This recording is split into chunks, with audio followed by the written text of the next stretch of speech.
पुण्यात एक मुलगा शिकत होता, बाहेरगावचा आहे, त्या गावाचं नाव मी सांगत नाही, पण पुण्यापासून 200 किलोमीटर आहे. त्याला मित्रांनी आग्रह केला की आज आपली पार्टी आहे, तुला घ्यावं लागेल काहीतरी. काय घ्यावं लागेल आता मी सांगायची गरज नाही. असं काही कुणी ताकाचा आणि लस्सीचा आग्रह करत नसतं, बरोबर आहे. मग ते त्या मुलाचं वाक्य मला फार आवडलं.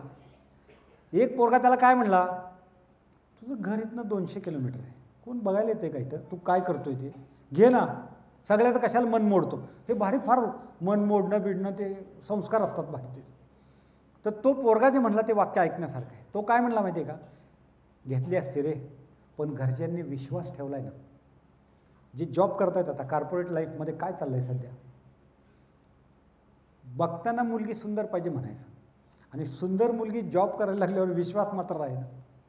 हे संघर्ष कसा चालणार, हा मोठा प्रॉब्लेम निर्माण झाला आहे. विश्वासाने संसार चालतो, अविश्वासाने संसाराला तडे जातात. विषयांची एक अशी सवय झालेली असते की कोणीतरी महापुरुषाचं एखाद्या हे घेऊया, व्याख्यानाला विषय घेऊया, अशा टाईपचे पण विषय जास्ती चालतात. पण मला सद्गुरू श्री वामनराव पैंचा मी शिष्य झालो 22 वर्षापूर्वी, आणि गेली 22 वर्ष मी व्याख्यानं देतोय, प्रबोधनं करतोय. तर मला एक गोष्ट लक्षात आली की खरी ज्याची गरज आहे ते घडेना झाले आता, उलट परिस्थिती चिघळती आहे. म्हणजे काय, तर एक छान असं वाक्य आहे की माणसं रणांगणात विजयी होत आहेत, अंगणात पराजित होत आहेत. म्हणजे charity should begin at home. सुरुवात आपल्या घरी व्हायला पाहिजे, घर पहिलं सुखी, आणि मग रणांगण गाजवूया. कारण मनस्वास्थ्य हे खूप महत्त्वाचं आहे, आणि जर घरातच स्वास्थ्य नसेल तर प्रॉब्लेम होतो आहे. म्हणून त्या दिवशी माझा संजय शिंदे साहेबांचा फोन झाल्यावर त्यांनी विचारलं कोणता विषय घेऊया, तर म्हणलं कराडच्या दृष्टीने. खरं म्हणजे कराड चुकीचं आहे, पण ज्याला आपण दुधात साखर केशर म्हणतो तसं थोडं ॲड करूया आपण जास्ती, आणखीन चांगलं. कारण तालुका प्लेसला इतकं चांगलं गाव, आता मी ग्रंथालय पाहिलं, मला खरोखर खूप आनंद झाला. कारण ती खरी संपत्ती आहे आपली. मी नेहमी म्हणतो 4-4 कपाट आहेत, वॉर्डरोब आहेत घरामध्ये, पुस्तकालाच कपाट नाही, हा प्रॉब्लेम आहे. म्हणजे मी नेहमी एक वाक्य वापरत असतो की घरात पुस्तकाला नसेल कपाट तर घर होईल सपाट. ही फॅक्ट आहे, ही वस्तुस्थिती हे लक्षात घ्या. त्यामुळं वाचन संस्कृतीचं खूप आवश्यक आहे. आणि सद्गुरू श्री वामनराव पै नेहमी म्हणतात की गृहस्थाश्रम हा सर्वात श्रेष्ठ आश्रम आहे. बघा ना तुम्ही, बायको, मुलं, मुली, नातवंड, म्हणजे जावई, हा जो परिवार आहे, गोकुळासारखं घर असतं. हायवेवरनं चालल्यावर बोर्ड वाचावा लागतो, सावकाश जा, तुमचे कुटुंब वाट पाहत आहे. म्हणजे ती पण एक मजा आहे ना, की कोणतरी आपलं वाट पाहतंय ना. संन्याशी झाल्यावर वाट कोण बघणार आहे, आला काय गेला काय राहिला काय, काय फरक पडत नाही आहे. त्यामुळं सगळ्यात श्रेष्ठ आश्रम असेल तर तो गृहस्थाश्रम आहे. आणि आपण काय करतो, आपण सगळ्यात भूमिका निभावत असतो. बघा, मी परदेशात गेलो होतो, शेक्सपियरचं स्मारक होतं आणि तिथं त्यांनी एक वाक्य लिहिलं होतं. ते इंग्लिश होतं, मी तुम्हाला मराठी भाषांतर सांगतो. त्यात त्याने असं लिहिलं होतं की आपली म्हणजे जग हे स्टेज आहे समजूया, आपली एंट्री होती जन्मानी आणि एक्झिट होते, ते काय मी बोलत नाही आता, परत म्हणाल तिन्ही सांजेच्या वेळेला काय लावलं आहे, ती एक्झिट होते. मध्ये आपण वेगवेगळे रोल निभावत असतो, भूमिका करत असतो आपण. जसे सिनेमामध्ये नाटकामध्ये लोक भूमिका करतात तशा आपण भूमिका करत असतो. तर त्याचं म्हणणं असं आहे की आपले सहकलाकार जे असतात स्टेजवरचे, म्हणजे जीवनातले, ते कसेही असोत आपला रोल बेस्ट झाला पाहिजे. पण आपलं तसं होत नाही, आपले सगळे रोल कंडिशनल असतात. जैसे को तैसा मिला कैसा मजा आया, हे असले रोल असतात आपले. म्हणजे सरकार म्हणतं पाणी अडवा पाणी जिरवा, आणि आपलं चाललेलं असतं माणसं अडवा आणि त्यांची जिरवा. तर हा जो प्रकार आहे आपल्याला, तर त्यातून आपल्याला बदल जो करायचा आहे. आता किती लोकांना असं वाटतंय बसलेलं आहे की संसार सुखाचा होणं हे नशिबावर अवलंबून आहे. असे किती लोक आहेत, जरा हात वर करा. आपल्याला काय खुला संवाद आहे आपला. हो, मी तुमच्यासारखा प्रापंचिक आहे, मी काय कुठनं वर दुसऱ्या ग्रहावरनं आलेलं नाही आहे. पण मला कधी कधी असं वाटतं ना, मी आता मुलगा घडला, त्यांनी सांगितलं 22व्या वर्षी IPS झाला, आत्ता 36 वय त्याचा, तो DIG आहे. म्हणजे तो राज्याचा पोलीस महासंचालक असेल अंदाजे 10 वर्ष. ही अचिव्हमेंट घरात हे ज्ञान घेऊन आल्यावर, आपण सद्गुरूंच्याकडचं किंवा जीवनविद्येचं ज्ञान घेऊन आल्यावर जो बदल करतो आपण, त्याच्याने किती फरक पडतो संसारात. हे मला आवर्जून तुम्हाला सांगायचं आहे. किती लोकांना असं वाटतं की नशिबावर अवलंबून आहे? जरा हात वर करा. कुणालाच वाटत नाही? कोणी दाखवत नाही हात आपला स्वतःचा, कोणी पत्रिका दाखवत नाही, काही दाखवत नाही. असं वाटतं काय आजूबाजूचे लोक काय म्हणतील? सबसे बडा रोग क्या कहेंगे लोग. बरोबर ना? ही फॅक्ट आहे. पण तुम्हाला एक सांगू का, संसार सुखाचा होत नसतो, तो प्रयत्नपूर्वक करायचा असतो. प्रयत्न करावा लागतो त्याला सुखाचा करायला. आणि तो नशिबावर अवलंबून नाही, तो वरच्या ग्रहांवर अवलंबून नाही. त्यांना वेळ आहे का तो आपल्याकडे बघायला? केवढं मोठं विश्व, अनंत कोटी ब्रह्मांड आहेत असं म्हणतात. बघा म्हणजे किती सूर्यमाला आहेत, किती काय आकाशगंगा, किती ग्रह तारे, ह्या सगळ्यात पृथ्वीचं स्थान एका बिंदू इतकं आहे, एक ठिपका. त्या पृथ्वीवर अनेक देश, त्यात भारत, भारतात अनेक राज्य, त्यात महाराष्ट्र, महाराष्ट्रात अनेक जिल्हे, त्यात सातारा, साताऱ्यातले तालुक्यामधलं एक कराड तालुका किंवा गाव म्हणूया, निम शहर म्हणूया, त्याच्यात आपण कुठल्या तरी एका पेठेत राहतोय. आणि कोट्यावधी किलोमीटरवरचा ग्रह आपल्याला डिस्टर्ब करतोय. ह्याचा संसार कसा होईल, ह्याच्या मुलीचं लग्न कसं होतंय बघतो, मग तिला मंगळ आडवा येतोय. पटतंय तुम्हाला लॉजिक? बघा कल्पना करा, अफाट बुद्धिमत्ता दिली माणसाला देवाने, अफाट, आपण इमॅजिन करू शकत नाही इतकी पॉवर आपल्याकडे. आज चांद्रयान उगीच गेलं का तिथे पोचलं? बुद्धिमत्ता आहे म्हणून पोचलं. पण जो चंद्रावर गेला त्याला घरात सुख लागेल, हे प्रॉब्लेम आहे. ते पहिलं होणं आवश्यक आहे. त्यामुळं नशिबात असेल तसे घडेल हे खरे नाही, आपण घडवू तसे नशीब घडते. आणि त्यांचा संदेश आहे, तूच आहेस तुझ्या जीवनाचा शिल्पकार. आणि आपण कोण आहोत? We are very powerful. बघा आपले संत जे सांगतायत ना, आपला चॉईस चुकतो. आणि परदेशातले जे फिलॉसॉफर म्हणूया, सेम येत आहे त्यांचं, म्हणजे विधानं आहेत ना ती समान आहेत अगदी. ज्ञानेश्वर महाराज काय म्हणतायत? पाहे पा दूध पवित्र आणि गोड, पासी त्वचेची या पदरा आड, परिते अवेरून गोचिड अशुद्ध रक्त सेवी. का कमलकंदानी दरदोरी, नांदणूक एकेची घरी, परी परागू सेवीचे भ्रमरी एरा चिखलची उरी.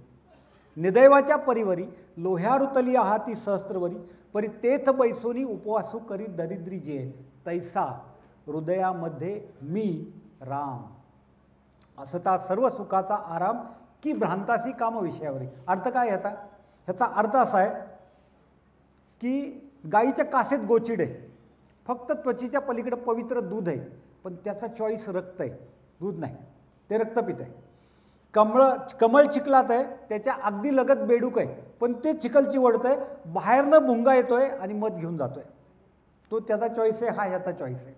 तिसरं उदाहरण, वाडवडिलांनी हांडे पुरून ठेवलेत सोन्याचे, मोहराचे, पैशाचे, आणि त्याच्यावर बसून हे भीक मागते, कारण आपण इतके आनंदी आहोत, मुळातच सुखी आहोत, पत्ताच नाही. तसं ज्ञानेश्वर महाराज वरची उदाहरणं देऊन सांगतायत, तसा हृदयामध्ये मी राम.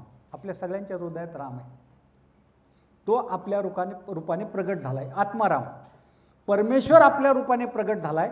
84 लक्ष योनी म्हटलं तरी त्यातलं सगळ्यात प्रगत रूप कोणतं असेल तर माणसाचं आहे. आणि माणसाला बुद्धी दिली, अफाट दिली, इन्फिनिट आहे, इन्फिनिट इंटेलिजन्स अँड बाउंडलेस विल्डम. अमर्याद शहाणपण आपल्यामध्ये, आपली दिशा चुकते एवढाच मुद्दा आहे फक्त. आपल्याला योग्य मार्गदर्शन मिळत नाही, योग्य संगत मिळत नाही, म्हणून आपण सुखी होत नाही. आणि ते कळलं तरी वळत नाही. मी जे आता मुद्दे तुमच्यासमोर बोलणार आहे ते आपल्याला कळत नाही असं थोडंच आहे, कळतं की, पण वळत नाही. तुम्ही म्हणाल कशावरनं? कळल्यावर कावर वळत नाही? डॉक्टर लोकांचा ॲनाटॉमीचा, शरीरशास्त्राचा सगळा अभ्यास झालेला असतो, तरी त्यांना व्यसन लागतं. याचा अर्थ कळतं पण वळत नाही. ज्यांना बॉडीच अख्खी माहिती अभ्यासाची, तरी असा प्रॉब्लेम होतो आहे. म्हणून लक्षात घ्यायचं, परमेश्वराचा आपल्यामध्ये सहभाग नाही. एकदा जन्म दिला, एकदा बुद्धी दिली, कार्यक्रम संपला. पुढचं तुम्ही बघायचं. मग मार्क ट्वेन नावाचा फिलॉसॉफर आहे, तो म्हणतो दोन दिवस आपल्या जीवनातले महत्त्वाचे आहेत. एक आपला जन्म होतो, तो आपण हॅपी बर्थडे सगळे साजरा करतो. जन्म होतो तो दिवस जितका महत्त्वाचा आहे, त्याच्यापेक्षा जास्ती महत्त्वाचा दिवस आहे ज्या दिवशी कळतं मी जन्माला का आलो आहे, कशासाठी आलो. न्यूयॉर्कमध्ये नाही आलो, ऑस्ट्रेलियात नाही आलो, भारतातच आलो. भारतात पुन्हा कराडमध्येच का आलो? काय परिणाम आहे तिथे, कारण हे असतंच. विनाकारण योगायोगाने जगात काहीही घडत नाही, हे पहिलं लक्षात घ्या. आपल्याच कर्माची सगळी फळं असतात, हे पहिलं लक्षात घ्यायचं. मग काय लागेल संसार सुखाचा करायला? शहाणपण लागतं.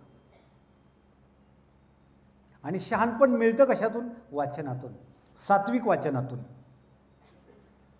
तामस वाचनातून शहाणपण नाही मिळत, सात्विक वाचनातून शहाणपण मिळतं, श्रवणातून शहाणपण मिळतं.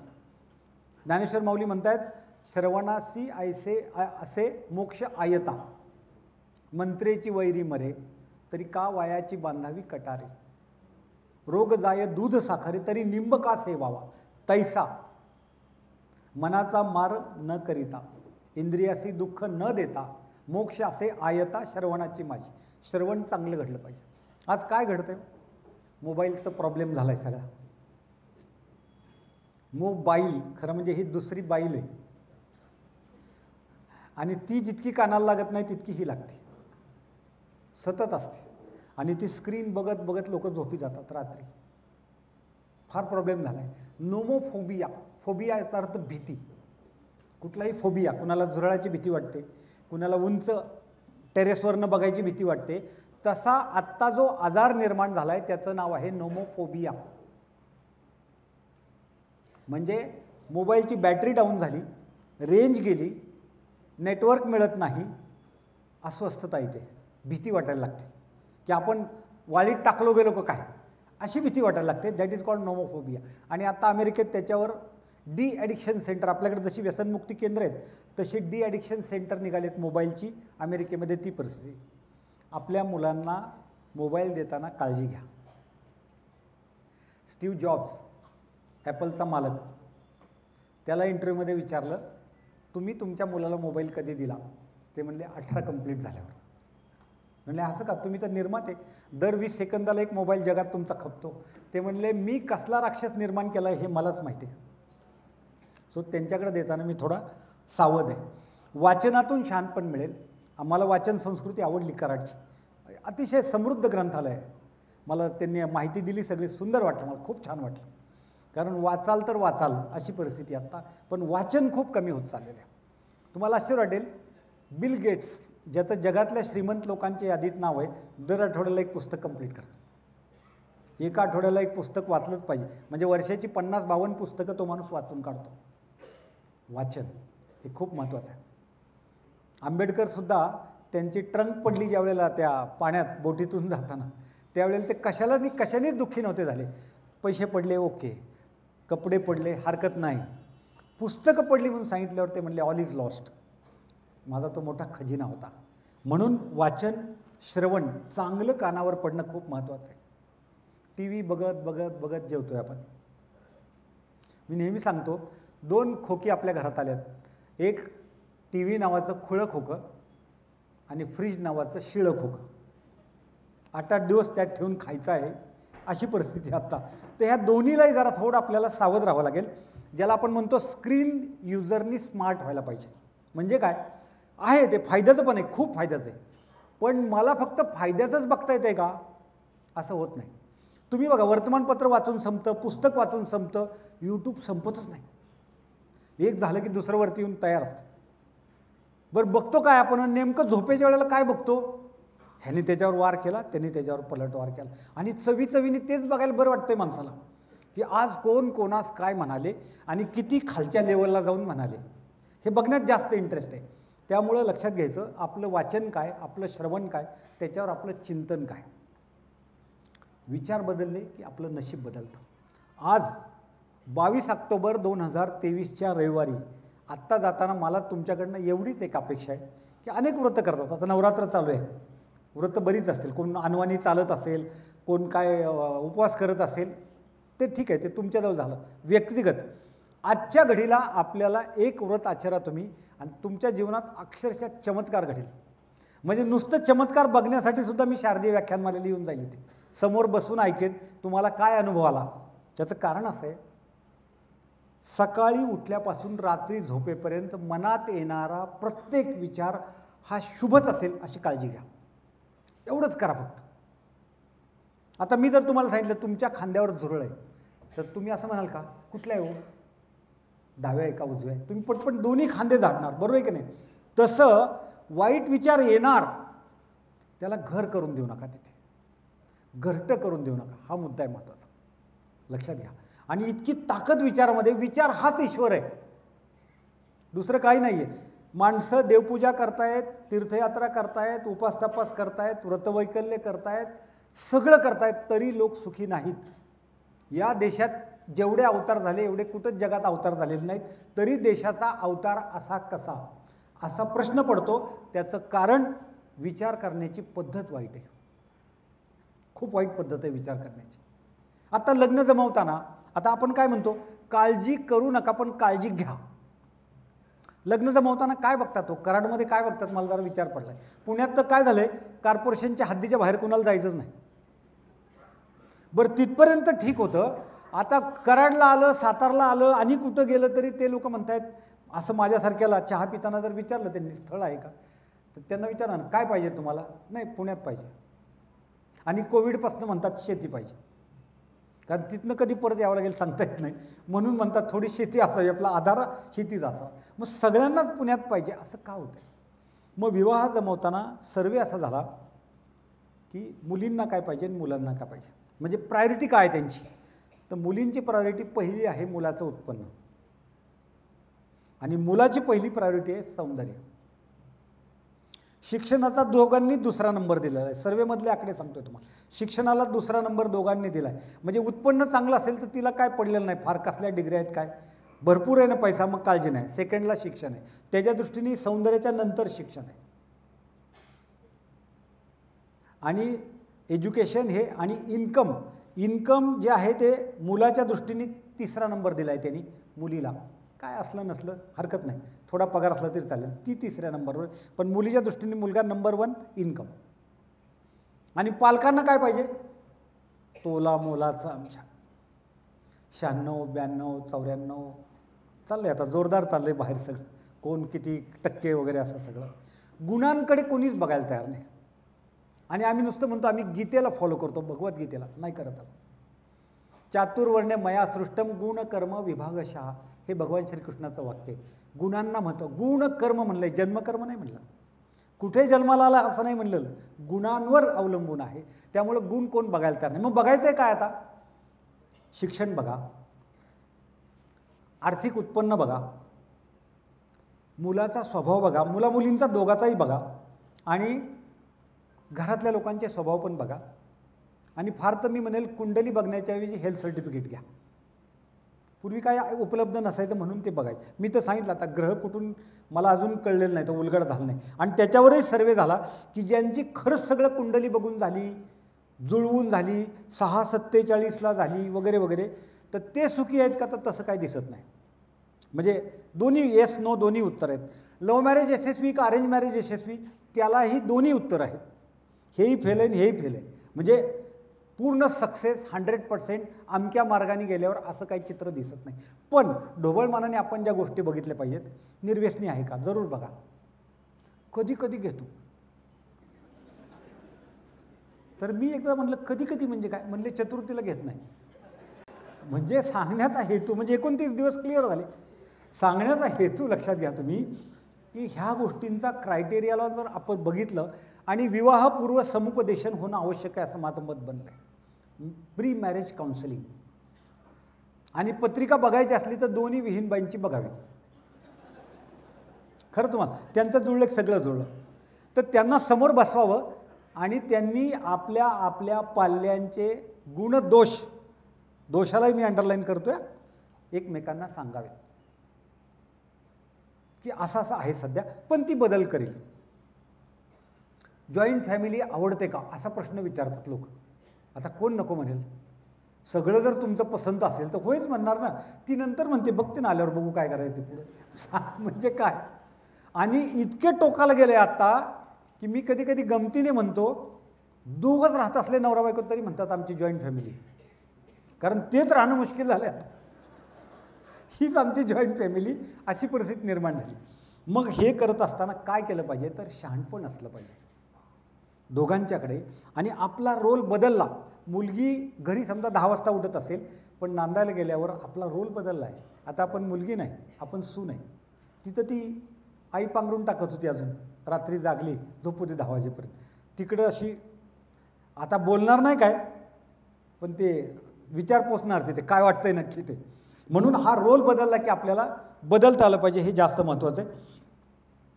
हुशारी आणि शहाणपण या 2 गोष्टी वेगळ्या आहेत. तुम्हाला पटतंय का? कितीतरी हुशार लोक, म्हणजे तुम्हाला आता स्पष्ट सांगतो, हुशार लोकांच्याच केसेस जास्त आहेत कोर्टात.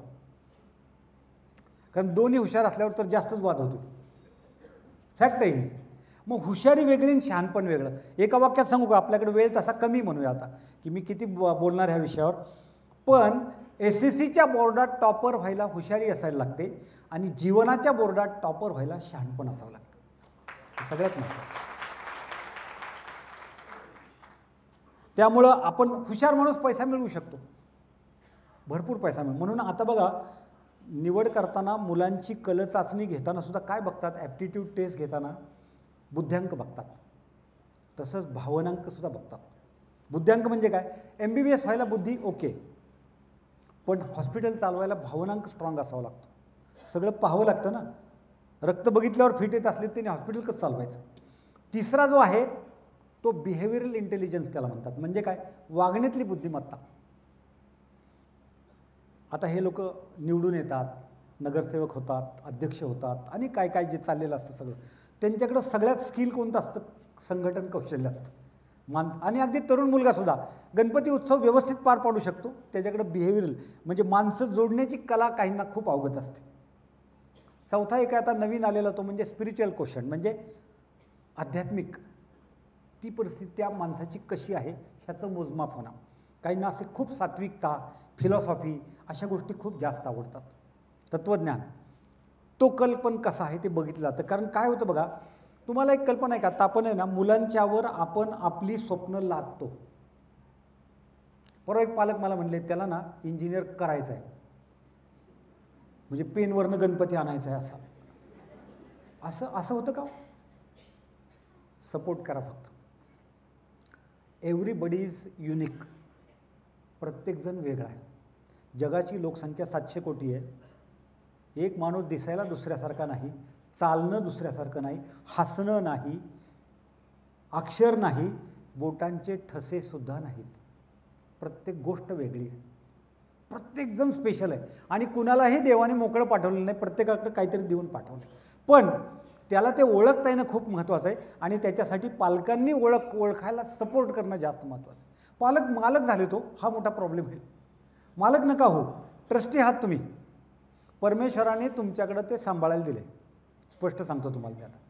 आणि तुम्ही ट्रस्टी म्हणून आहात, त्यामुळे तुम्ही आता जास्ती पालकच आहे तिथं, म्हणून मी तुमच्यासाठी बोलतो जास्त. कारण मला तरुणाई जरा कमी दिसते हीच. ते म्हणतात आत्ताच काय ऐकायचं, आम्ही पण ऐकू की रिटायर झाल्यावर. पण ती मोठी गंमत आहे. मी तर तरुणांना सांगत असतो, आत्ता ऐका म्हणजे इम्प्लिमेंट करायला सोपं होईल. तो म्हणला कसं काय? म्हटलं अरे घर कधी बांधतो आपण? लोन घेऊन घर बांधतो का? जास्ती दिवस राहायला मिळेल म्हणून. रिटायर झाल्यावर घर बांधायला मी किती राहायचं त्याच्यात? बरोबर ना? किंवा तूच आहेस तुझ्या जीवनाचा शिल्पकार, हे 85 वर्षी सांगून करायचं काय? तो म्हणणं अर्ध सामान पुढं गेलं ना आता सांगतो. बरोबर आहे की नाही? मग कळलं कधी पाहिजे? तर आत्ता कळणं खूप जास्त महत्त्वाचं आहे. म्हणून हुशारी वेगळी, शहाणपण वेगळं, आणि योग्य वयात कळणं महत्त्वाचं. शहाणपण माणसाला शेवटी सुचतं. तरुणपणी कळलं पाहिजे. ज्या गोष्टी आत्ता कळणं आवश्यक आहे त्या ठीक आहे, शेवटी कळलं तरी आजोबाचा रोलही चांगला करता येईल, नो डाऊट. कारण रिटायर माणसांचे सुद्धा नवे प्रॉब्लेम निर्माण झाले. सर्वच वयोगटात प्रॉब्लेम आहेत. त्यामुळे हुशारीपेक्षा महत्त्वाचं आहे ते शहाणपण आहे.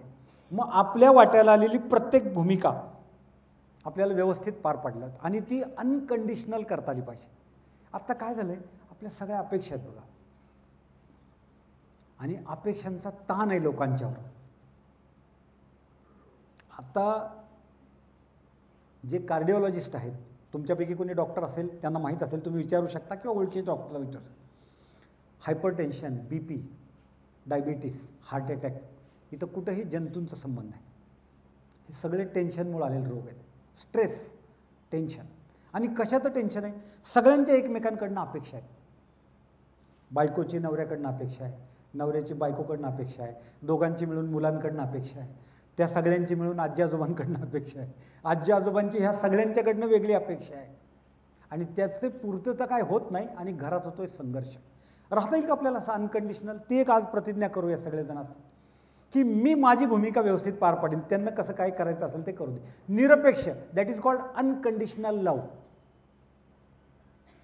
9 वाजता जर मला नाश्ता तयार असेल, डबा तयार असेल तर आय लव्ह यू. संध्याकाळी आल्यावर जर अजून स्वयंपाक झाला नाही म्हणली तर आय हेट यू. आपलं जमणार नाही, असं नाही चालणार. काय झालं होतं नक्की? संवाद आहे का घरांमध्ये? रेकॉर्डिंग झालं, तुम्हाला आश्चर्य वाटेल, एका कुटुंबात दिवसभरात किती बोलणं घडत असेल तुमचा अंदाज आहे? दिवस किती वेळात आहे? 12 तासांचा म्हणूया आपण. सगळं घरातल्या लोकांचं बोलणं काउंट केलं तर ते 8 मिनिटं भरते. घर आहे का ऑफिस आहे? ऑफिसात सुद्धा जास्त बोलतात, घरात बोलत नाही. मग हा जो संवाद आहे एकमेकांशी असलेला, अपेक्षांबद्दलचा सुद्धा. आता मध्यंतरी एक गृहस्थ श्रीमंत आहेत, पुण्यात मला भेटले. चौकशी केली, सर कुठे राहताय? तर म्हणले कोथरूडला राहतोय, पण एकटाच राहतोय. मग बाकी सगळे सिंहगड रोडला राहतात. म्हणले मुलांनी तिकडं फ्लॅट घेतला आहे, त्याला पैसे पाहिजे होते फ्लॅटसाठी, माझ्याकडे पैसे पण होते, फक्त त्यांनी आईला सांगितलं की असं असं पप्पांना सांग पैसे पाहिजे, कमी पडत आहेत पैसे. मग म्हणलं तुम्ही काय म्हणला? मी म्हणलो त्यांनी मला मागायचे, तुला का मागितले? तू काय वकील आहे का त्याची? त्यांनी डायरेक्ट मला का म्हणत नाही तू? अरे म्हणू द्या ना, ॲक्सेप्ट करा की. सकारात्मक होण्यापेक्षा मला आता आज सांगा वाटायला लागले, स्वीकारात्मक व्हा. स्वीकारात्मक व्हा. आहे बाबा बुजरा आहे, त्याला वाटतंय, आईच्या थ्रू आला तरी ती काय आपलीच बायको आहे ना, सांगणार काय फरक काय पडतो? पण नाही. मग त्यांनी लोन घेतलं, सेपरेट राहायला गेला, जाताना म्हणलाच नाही पप्पा तुम्ही पण चला. पप्पा राहिले जागेवरच. आता पप्पांना नातूची आठवण येते. किती छोट्या गोष्टीत बघा तुम्ही. आता ह्याला आड काय येते हो? ह्याला आड येतोय अहंकार. पहिलं कोणी म्हणायचं, पहले आप करके इसमें नवाब की गाडी तो निकल जाएगी, पुरं जीवन निघून जाते असं. आता नवरा बायकोतला संवाद, पिता पुत्रातला संवाद, काय प्रॉब्लेम आहे? बरं भांडण मी म्हणतो झालं असं कटकटी, काय बिघडलं? इथं बसलेल्या हॉलमध्ये कोण असते जोडी सांगा मला. एकटा आला असलं तरी सांगा, दोघं आले असले तरी सांगा, आजपर्यंत आम्ही कधीच भांडलो नाही असं कोण आहे? हात वर कराल का? जरा आपण वर बोलवून परत एकदा बुके देऊ. आहे कोणी असं? असूच शकत नाही, असूच शकत नाही. फक्त माझं म्हणणं एवढंच आहे, भांडणाला एक्सपायरी डेट ठेवा आणि ती सेम डे. 6-6 महिने बोलत नाहीत. मला एक सांगा, 22 ऑक्टोबर 2023 हा दिवस तुमच्या माझ्या जीवनात पुन्हा आहे का हो? कधीच नाही, कधीच नाही, पुढच्या जन्मात सुद्धा नाही, कारण 2023 पुन्हा नाहीच आहे. मग छोट्या कारणासाठी अख्खा दिवस खराब करायचा उपयोग काय त्याचा? आणि गोष्टी किरकोळ असतात. तो दूध उतू गेलेलं असते, औषध एक्सपायर झालेलं असतं, काहीतरी विसरलेलं असतं, कंटाळा आल्यामुळे स्वयंपाक केलेला नसतो, वगैरे वगैरे. आपण त्यांच्याशी ट्युनिंग, रेडिओचं स्टेशन कसं लागतं, ट्रान्झिस्टर आपल्या सगळ्यांना माहिती आहे, आपण ट्यून करत करत फिरवतो का नाही, तसं घरातल्यांशी ट्यून करा. ते मेड फॉर इच अदर, लग्नाच्या गाठी स्वर्गात बांधल्या वगैरे. कोण गेले बघायला स्वर्ग? आणि गेलेलं सांगायला आलं नाही. आपण जाऊ चौकशी करावं तर माघार यायची सोय नाही. फायदा काय मला सांगतोय? म्हणजे काय तर आत्ता असलेल्या परिस्थितीत मला जमवून घेणं, काहीतरी सिनेमा बघायचा आणि ते डोक्यात घेऊन बसायचं, त्याच्यापेक्षा हीच आपली माधुरी दीक्षित. काय फरक काय पडला तरी तिने म्हणायचं हाच तू माझा अनिल कपूर, काय जे असेल ते, म्हणजे लक्ष. पण तसं नाहीत म्हणत हो. अक्षरशः तुम्हाला सांगू का, मला कधी कधी मी असा विचार करतो की नवरा, म्हणजे आता ते सांगतायत की पूर्वी घटस्फोटाचं प्रमाण परदेशात जास्त होतं, आत्ता आपल्याकडे वाढू लागले. तर मी खरं सांगतो तुम्हाला, मला कधी कधी असं वाटतं की मनातले विचार जर कपाळावर दिसले असते ना तर अजून वाढले असते. दिसायची सोय नाही, आत काय चाललंय ते. सेपरेट भेटा तुम्ही, काय होतंय ते बघा. असं आहे. म्हणजे कित्येक पुरुषांना लग्नाला 20-20 वर्ष होऊन गेलेत, पण त्यांना आजही वाटतंय आपली चॉईस चुकली. काय बरेच सांगून आले, जवळपास पोतभर पोहे खाल्ले आणि शेवटी हिला वय म्हटलं बघा. आणि सगळ्यात मोठी चूक आयुष्यातली ही झाली बघा. काय ह्याला अर्थ आहे का? असा विचार धरला तर कसे सुखी होणार तुम्ही? बरं तिला म्हणावं तर ती तशीच म्हणते, पोरांच्या तोंडाकडे बघून थांबली. काय काय करायचं काय नाही. म्हणजे हे सांगायचा हेतू लक्षात घ्या. अशी हे जी परिस्थिती आहे ना, ही नाही आणली पाहिजे तुम्ही. अजिबात येता कामा नये. हयात असेपर्यंत, जीवात जीव असेपर्यंत मी सुखच देणार, अशी प्रतिज्ञाच करूया आज. फक्त मी सुख देणार, मी फक्त आनंदच देणार. आणि तुम्हाला सांगू का, जन्माचा हेतूच तो आहे. सद्गुरू म्हणतात आनंद वाटता वाटता आनंद लुटण्यासाठी आपला जन्म आहे. कशाकरता लादायचं. बघा ना, दोन जीव एकत्र येतात अशी कल्पना करू आपण. दोन व्यक्ती एकत्र येतात, नव्हे दोन फॅमिलीज एकत्र येतात, दोन परिवार एकत्र येतात. मग नवरा बायकोमध्ये बुद्धी वेगळी, परिस्थिती वेगळी, शिक्षण वेगळं, संस्कार वेगळे, सगळं वेगळं, आणि राहायचं मात्र एका छताखाली. काय पर्याय? पर्याय एकच आहे, तो म्हणजे कॉम्प्रोमाइज, ॲक्सेप्टन्स. आहे तसं स्वीकारणं, हे म्हणत राहणं छान. आणि व्यक्त व्हा. बोलताना कसे व्यक्त होतात? चिडले तरच बोलतात. आणि काही लोक इतक्या गप्प बसतात की 8-8 दिवस गप्पच बसलेले असतात. म्हणजे बायकोनी ओळखायचं की हे नक्की काय झालं आहे. आणि कोविडपासून तर हसायचेच बंद झाले. आपल्या बायकोकडे बघून हसायला काय प्रॉब्लेम आहे, पण ते सुद्धा हसत नाही. कपड्याला इस्त्री तशी चेहऱ्याला सुद्धा सगळ्यांनी इस्त्री करून ठेवली, अजिबात नाही. काय काय चेहरे बघितले होते असं वाटतं हे हमासनं इस्रायलचं ह्यांनाच दिले मिटवायला. इतकं टेन्शन.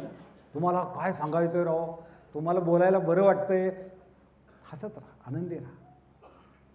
तुम्हाला हसला ना तुम्ही सतत, हार्ट अटॅकसुद्धा येणार नाही. 2 गुपितं सांगतो तुम्हाला. टाळ्या वाजवणे. दिवसाला 200 टाळ्या वाजल्या की अटॅक येत नाही, म्हणून भाषणात टाळ्या वाजवायला सांगितल्या संतांनी. त्याचं कारण ते, टाळी वाजल्यावर ॲक्युपंक्चर काय म्हणतात ना, त्या सायन्सनी अटॅक येत नाही. आणि हसत राहिल्यावर अटॅक. 50पर्यंत हसायचं नाही, मग हसायला बागेत जायचं. ह्याला काय अर्थ आहे का? आणि ते तसलं खोटं हसायचं. तर मला त्यांनी बोलवलं, मला त्यांच्याकडे बघूनच हसायला यायला लागलं. काय मला तोंडात दात नाही राहिला ना, हा हा हा, काय त्याला ते बघूनच हसू येत. काय हसू ना. खरं स्माईल आहे ना, ही आंतरराष्ट्रीय भाषा आहे. असं ते एअर इंडियाचा महाराजा नाही का, तसं स्माईल. जगात सगळे लोक सारखेच हसतात, आनंद झाल्यावरच हसतात. आणि म्हणून ज्या घरात हसणं आहे, आनंद आहे, त्याच घरात गोविंद आहे. वेगळं काय असतं? बरोबर ना. तुम्ही मला सांगा, देवळात जातो आपण, काय देवाची खुशाली विचारायला जातो? आपली लिस्ट घेऊनच गेलो असतो आपण. आपली जी यादी तयार असती मोठी, हे कर ते कर ते कर. आता फक्त एवढाच बदल करा, देव कोणत्याही देवाचं नाव घ्या, जे मागायचं आहे ते सर्वांसाठी मागा. एवढा मोठा बदल करा सर्वांसाठी.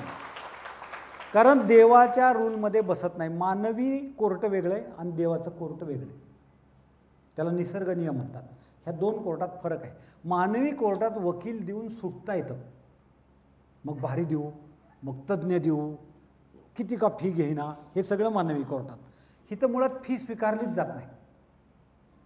त्यामुळं शिक्षा पक्की, बक्षीससुद्धा पक्क. काही कारण कसं, 21 मोदक ठेवा, 21,000 ठेवा, मग खरं पुण्य काय? म्हणजे मी मगाशी लायब्ररी बघितलं, म्हणलं हे खरं पुण्य आहे.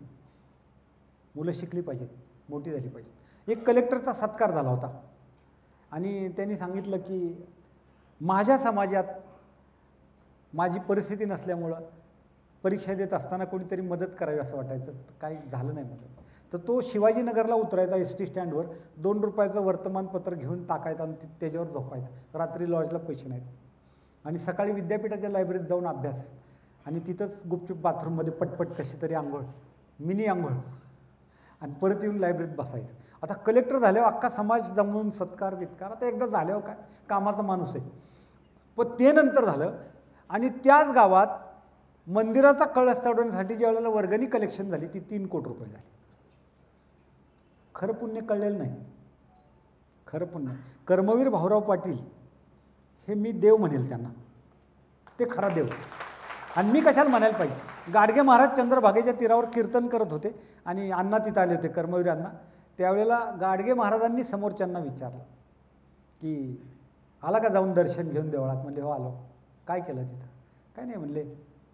आंघोळ कोणी घातली देवाला? म्हणले आम्हीच घातली, म्हणजे पुजाऱ्यांनी घातली. वस्त्र त्यांनीच नेसवली.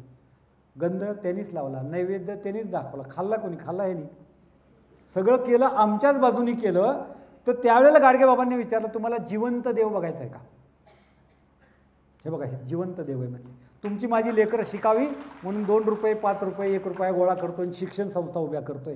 हे खरं पुण्य आहे. हे खरं पुण्य आहे, लक्षात घ्या. आपल्याला पाप पुण्य नीट कळलंच नाही.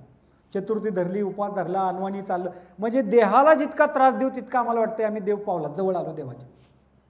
काही पडलेलं नाही. विश्वाचा चालक आहे तो, तुम्ही काय देणार त्याला? ती म्हणे बघा, देवीचंच घेऊन देवीला द्यायचं. तसं आहे ते. नारळ त्याचा, हार त्याचा, सगळी फुलं त्याची, अख्खं सगळं त्याचं आहे.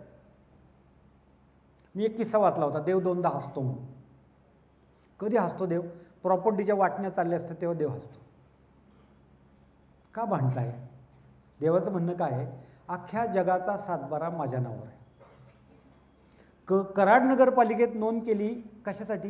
व्यवहारासाठी. मानवी कोर्टात, कायद्यात, न्यायमंडळात, व्यवहारात कळावं म्हणून हा उतारा तुमच्या नावाचा, प्रॉपर्टी कार्ड. पण अख्ख्या जगाचं प्रॉपर्टी कार्ड माझ्या नावावर आहे. तुम्ही का भांडतान? का फाटे आखता विनाकारण? आणि 2-4 फुटासाठी कोर्ट कचेऱ्या करतात, जिरवीन, मोठा वकील देईन, अमुक करीन. कशासाठी हे चाललंय? तेव्हा एकदा देव हसतो. आणि दुसऱ्यांदा देव कधी हसतो? डॉक्टर ज्या वेळेला टेबलावर घेतो पेशंटला, म्हणतो मी ह्याला बरंच करीन, त्यावेळेला तो म्हणतो तू तुझं काम कर, पुढचं मी बघतो. 2 रिझर्व्ह राईट तुम्ही असतं ना, कंपनी रिझर्व्ह ठेवते टेंडर स्वीकारण्याचा अधिकार, एक्झॅक्टली तसं ते घडतंय. आणि म्हणून काय केलं पाहिजे? तर अपेक्षा कमी करा. मुलांना तुम्ही सपोर्ट करा. मी साधं उदाहरण तुम्हाला देतो. अगदी गौतम बुद्धांनी, त्यांच्या वडिलांनी, म्हणजे राजपुत्र आहे ना गौतम बुद्ध, त्यांच्या वडिलांनी अशी व्यवस्था केली होती की माझ्या मुलाला, कारण ती काहीतरी कोणी भविष्यवाणी केली होती की हा पुढे असा होईल, म्हणजे संन्यासी होईल वगैरे, गुरु होईल. त्यामुळे त्यांनी अशी व्यवस्था केली होती की ह्याला काहीच दुःख नाही दिसलं पाहिजे. आणि शेवटी तरुणपणी काहीतरी बाहेर अंत्ययात्रा दिसली आणि गौतम बुद्धांनी विचारलं हे काय चाललं आहे? तर ते म्हणले मयत झाले. म्हणजे काय झालं? तर ते सगळं पुढची स्टोरी सांगितल्यावर जीवनाचा फोलपणा कळला आणि ते ह्या मार्गाने गेले. मी कधी कधी असा विचार करतो की गौतम बुद्धाचे वडील ठरवून त्यांना काही घडवू शकले नाहीत, जे त्यांना अपेक्षित होतं की ह्यांनी राज्य चालवावं. आपण कोण आहे? We are supporters. आपण त्यांना फक्त आधार द्यायचा आहे, आपण त्यांना विश्वास द्यायचा आहे, आपण त्यांची तरतूद करायची, एवढंच आपण करणार आहे. मोदींचे भाऊ प्राईम मिनिस्टर आहेत का? असंही प्रश्न विचारतो व्यवहारातले. कलाम साहेबांचे भाऊ राष्ट्रपती झाले का? सचिनचा भाऊ क्रिकेटर झाला का? नाही. वेगळं म्हणजे मी त्यांना कमी लेखत नाही. Everybody is unique. प्रत्येकजण वेगळा हे पहिलं लक्षात ठेवा आणि त्याला सपोर्ट करा. हे सगळ्यात महत्त्वाचं. मुलांच्या आपली स्वप्न त्यांच्यावर लादायची नाहीत आणि मुलांशी संवाद आहे. असं सायन्स सांगतंय 5 वर्षापर्यंत लाड करावा, 5 ते 15 शिस्त लावावी, 15 ते 25 फ्रेंडली वागावं आणि नंतर पूर्ण स्वातंत्र्य द्यावं. फ्रेंड नाही झालं तरी फ्रेंडली तर वागता येईल, मित्रासारखं वागावं. म्हणतात ना पायातली वाहन बसायला लागल्यावर तो आपला मित्र झाला, कुठलंही वाहन घेऊन पळते मागं. असं होता कामा नाही, लक्षात घ्या. त्यामुळे मुलांच्या बाबतीत, पती पत्नीच्या बाबतीत सुद्धा, म्हणजे स्त्रियांची सुद्धा जबाबदारी. मी असं फक्त पुरुषांसाठी बोलत नाही. काय कोविड आहे, व्यवसायातले चढ उतार आहेत, नोकरी जाणं आहे, अशा वेळेला तुम्ही ज्या लग्नात अनाभाका घेतल्या होत्या, दुःखात 7 दिन, सुखात 7 दिन, त्या कळल्या नाही संस्कृतमध्ये असल्यामुळे. ते भटजी काय म्हणतोय आपल्या काही लक्षात आलं नाही आणि आपलं त्याच्याकडे लक्ष नव्हतं. आपण अंतरपटात तिथं टाचा उचलून पलीकडे बघत होतो की हिला बघून 1.5 महिना झाला, आता कशी दिसते बघूया एकदा परत. म्हणजे सांगण्याचा हेतू काय लक्षात घ्या तुम्ही, की जी वचनं, जे प्रॉमिसेस आपण लग्नात देतो, घास भरवताना व्हिडिओ काढतात. बरं काढतात कशासाठी? असं आयुष्यभर राहा. असं घडत नाही ना, कारण शहाणपणाचा अभाव हे त्यातलं मुख्य कारण आहे. आणि म्हणून पहिल्यांदा इगो घालवा. आणि इगो घालवायचा म्हणजे कोण असतो आपण, खरं सांगायचं म्हणजे जरी परमेश्वराचे आपण रूप असलो तरी आपल्याला 80-90 वर्षाचं काय 100 वर्षाचं ॲग्रीमेंट, आणि ते पण 1 साइडेड आहे, त्याच्या हातात आहे किती दिवस चालवायचं. म्हणून संत सांगतात ना श्वास मोजून दिले, एक्झॅक्टली तसं आहे. म्हणून आपण हे करत असताना काय केलं पाहिजे, तर आपला अहंकार चेपला पाहिजे आणि समोरच्याचा जपला पाहिजे. आत्ता जर मी पुरुषांना इथं हात वर करायला लावला की खरंच आपलं घरात चुकलं असलं आणि तुम्ही कर्त्याच्या भूमिकेत आहात, तर चुकल्यावर कुटुंबातल्या सदस्याला, म्हणजे पत्नीला, मुलांना, कुणालाही किती लोकांची तयारी सॉरी म्हणायची? एकच हात वर झाला, एक हात एवढ्या हॉलमध्ये. आत्ता दुसरा, आता कॉपी होत राहील. पहिल्या क्षणाला हात वर होतो. काय त्यात कौतुक करणं जमत नाही, क्षमा मागणं जमत नाही, चुकलंय म्हणणं जमत नाही. मिऱ्या वाटेल. आता घरात मिक्सर आहे, ग्राइंडर आहे, मिऱ्या कशाला वाटेल? पण हा मोठा सगळ्यात प्रॉब्लेम. दुसरा प्रॉब्लेम आहे चार्ज सोडण्याचा. म्हणजे आता जास्ती मला पेन्शनरच्या गटाकडे निघालेले लोक दिसत आहेत. चार्ज सोडायला शिका. बघा तुम्ही, शाळेत ज्यावेळेला पोराला आई घेऊन जाते त्यावेळेला ते पोरगं तिचं बोट सोडत नाही. त्यात बसायची तयारीच नसते शाळेत. बळे बसवावं लागतं. आणि ते पोरगं ज्यावेळेला मोठं होतं आणि नवीन मॅडम घरात आणतं त्यावेळेला आई त्याचं बोट सोडायला तयार होत नाही. बदलला, बैल झाला. पहिला तांब्या भरून घेत नव्हता, आता तिला नाश्ता मागतोय, तिला जेवायला मागतोय. तरुण आहे, आकर्षण आहे, असणारच की, त्यात काय वाद? नॅचरल आहे हे, स्वीकारायला शिका. ICUमध्ये ॲडमिट केलं तरी चाव्यांचा जुडगा कमरेलाच. ते डॉक्टर सांगतात गार पडले, आता हे बाजूला काढा, ICUमध्ये नको आहे. सांगण्याचा हेतू लक्षात घ्या तुम्ही. आपल्याला जसं ऑफिसमध्ये बदल्या झाल्यावर चार्ज हँडओव्हर करतात ना, बरोबर ना? हँडओव्हर करतात एकमेकाला. म्हणजे आता तुमचं नगरपालिकेचं मला कौतुक वाटलं, 3 वर्ष स्वच्छता पारितोषिक मिळालं आहे, सलग 3 वर्ष. टाळ्या वाजू आहे त्यांच्यासाठी. आणि वसुंधरा अभियानाचा तो पण पुरस्कार. स्वच्छ. आता जसं शहर स्वच्छ तशी मनं स्वच्छ झाली पाहिजेत. आत बाहेर निर्मळ झालं पाहिजे आपण. आत एक बाहेर एक. सगळ्यात प्रॉब्लेम काय झाला तुम्हाला सांगतो मी. संत ज्या वेळेला एखादे विधान करतात त्यावेळेला विज्ञान ते तपासून बघतं की हे सगळं बरोबर आहे का. विज्ञानाला काय लागतं? पुरावा लागतो, बरोबर. आत्ता अब्जावधी पेशींचं आपलं शरीर बनलेलं आहे. आणि ज्यावेळेला संत म्हणतात की विष्णुमय जग वैष्णवांचा धर्म, भेदाभेद भ्रम अमंगळ. भेदाभेद करू नका. जातीवर्ण, धर्मावर्ण, उच्च नीच, श्रेष्ठ कनिष्ठ असलं काही करत बसू नका. ही संतांची शिकवण आहे. ते म्हणतात सगळं जगत विष्णुमय आणि सगळे विष्णूचेच अवतार आहोत आपण. ही संतांची अपेक्षा आहे. आणि विज्ञानाला काय वाटतं, हे असं कसं काय म्हणतात, सगळे तर वेगळे आहेत. मग विज्ञान शोधतंय की आता तुकाराम महाराजांचा 350 वर्षापूर्वीचा डायग्नोसिस काय आहे बघा. ते म्हणतायत खवळलिया कामक्रोधी अंगी भरती आदिव्याधी. आपल्यातले विकार खवळले की आदिव्याधी म्हणजे व्याधी म्हणजे शारीरिक रोग आणि आधी म्हणजे मानसिक रोग बळावतात, असं तुकाराम महाराज म्हणून गेले. आता विज्ञान ते शोधतंय की हे काय, असं का म्हणाले ते. तर आत्ता ह्या सायकोसोमॅटिक डिसिजेसमध्ये, मनोकायिक आजारांमध्ये त्यांच्या असं लक्षात आलं की अब्जावधी पेशींचं संघटन म्हणजे शरीर आहे. आणि तुमच्या माझ्या सगळ्यांच्या शरीरात समान पेशी आहेत. तांबड्या पेशी, पांढऱ्या पेशी, सगळं सेम आहे. म्हणून ते म्हणाले आपण परमेश्वराची लेकरं आहोत. म्हणून ते म्हणतायत ब्रह्मांडी ते पिंडी, असं ते म्हणतायत. तर विज्ञान असं शोधायला लागलं की नक्की काय घडतंय. कारण त्यांना कळे ना, कॅन्सर का होतोय माणसाला, हार्ट अटॅक का येतोय, नक्की काय घडतंय. वास्तविक हार्ट तर फार दणकट आहे, अतिशय बळकट आहे आपला हार्ट. म्हणजे हार्टचे स्नायू इतके मजबूत आहेत की जितके आपल्या पिंडरीचे सुद्धा नाही आहेत, इतके कडक आहेत. मग होतं आहे काय नक्की. तर त्यांच्या असं लक्षात आलं की जर आपण परमेश्वराची लेकरं आहोत असं संत म्हणतायत, तर आणि आपल्या पेशींचे सगळे गुणधर्म समान आहेत, तर आपण ज्या वेळेला एकमेकाचा द्वेष करतोय, हेवा करतो, मत्सर करतो, त्यावेळेला आतल्या पेशींचा गोंधळ उडतो. आणि आता पूर्वी ते म्हणायचे ब्रेनमध्ये मन आहे, आता ते म्हणतात अख्खं सगळ्या पेशींमध्ये मन आहे. सिद्ध झालं आता ते. आणि त्यांना असं लक्षात आलं की पेशी ज्या वेळेला दुसऱ्या व्यक्तीचा, म्हणजे आपण ज्यावेळेला दुसऱ्या व्यक्तीचा द्वेष करतोय, हा पुढे गेला, मी जास्त करतोय, 2 नंबरवाला आहे, अमक आहे, काय काय जे आपण म्हणत बसतो, तर आपल्या पेशी आतमध्ये गडबडतात. हे काय चाललंय नक्की. कारण त्यांचा मूळ स्वभाव जो आहे तो ईश्वराचा स्वभाव आहे. प्रेमळ असणं, स्नेह असणं, एकमेकात आपुलकी असणं, जिव्हाळा असणं, हा बेसिक स्वभाव आहे. आणि त्यांची गडबड अशी होती की हे नक्की काय चाललंय. आणि मग इतर पेशींचा त्यांचा द्वेष करता करता त्यांची हॅबिट अशी तयार होती की ते आत एकमेकाचा द्वेष करायला लागतात आणि त्याच्यातून आजार उद्भवत आहेत. बघा, हे सायन्सला आता मान्य झाले. हे सगळं ते शोध घेत आहेत की हे नक्की काय घडत आहेत. म्हणून कुणाचाही द्वेष न करणं, कोणाचाही मत्सर न करणं, हेवा, दुसऱ्याच्या आनंदात आनंद वाटणं, बस तुम्ही संतच झाला. आपली आपण परीक्षा घ्यायची. गोंदवलेकर महाराजांना एकदा एका साधकाने विचारलं होतं, माझी प्रगती झाली कसं ओळखू. म्हणले मंडळीला विचारायचं. परमार्थातली प्रगती विचारायची कुणाला? मंडळीला. म्हणले का? मग बाहेर तुम्ही चांगलंच वागणार, इलाजच नाही. नगरपालिकेत गेल्यावर गप्पच बसावं लागते की त्याला काय इलाज आहे? घरात गप्प बसता काही महत्त्वाचं आहे. मग हे आपल्या आपल्यात एकमेकात तपासून बघणं खूप जास्त महत्त्वाचं आहे. म्हणून अपेक्षा धरू नका, अहंकारी अजिबात होऊ नका. अहंकारासाठी मला नेहमी सूर्यनारायणाचं उदाहरण द्यावं वाटतं. सगळ्या त्रैलोक्याला प्रकाश देण्याची ताकद आहे आणि देतोय. मग मी सहज बसल्या बसल्या MSEBची ह्यांची तुलना करत होतो सूर्याची. कधी लाईट बिल आलेलं नाही, कधी मी प्रकाश देतोय म्हणून म्हणा असं म्हटलेलं नाही, कुठं पाटी लावायला लावली नाही. बँक लगेच लावायला लागते, हायपोथिकेटेड टू बँक ऑफ अमुक अमुक, तुमच्या लोनने आम्ही घर बांधलेलं आहे. तिथं तसलं काही नाही. माझ्या सौजन्याने सुद्धा म्हणू नका, प्रकाश देण्याचं काम चालूच आहे सतत. आणि मग ते कुणामुळे चाललंय? ते तर मुळात परमेश्वरामुळे चाललं आहे.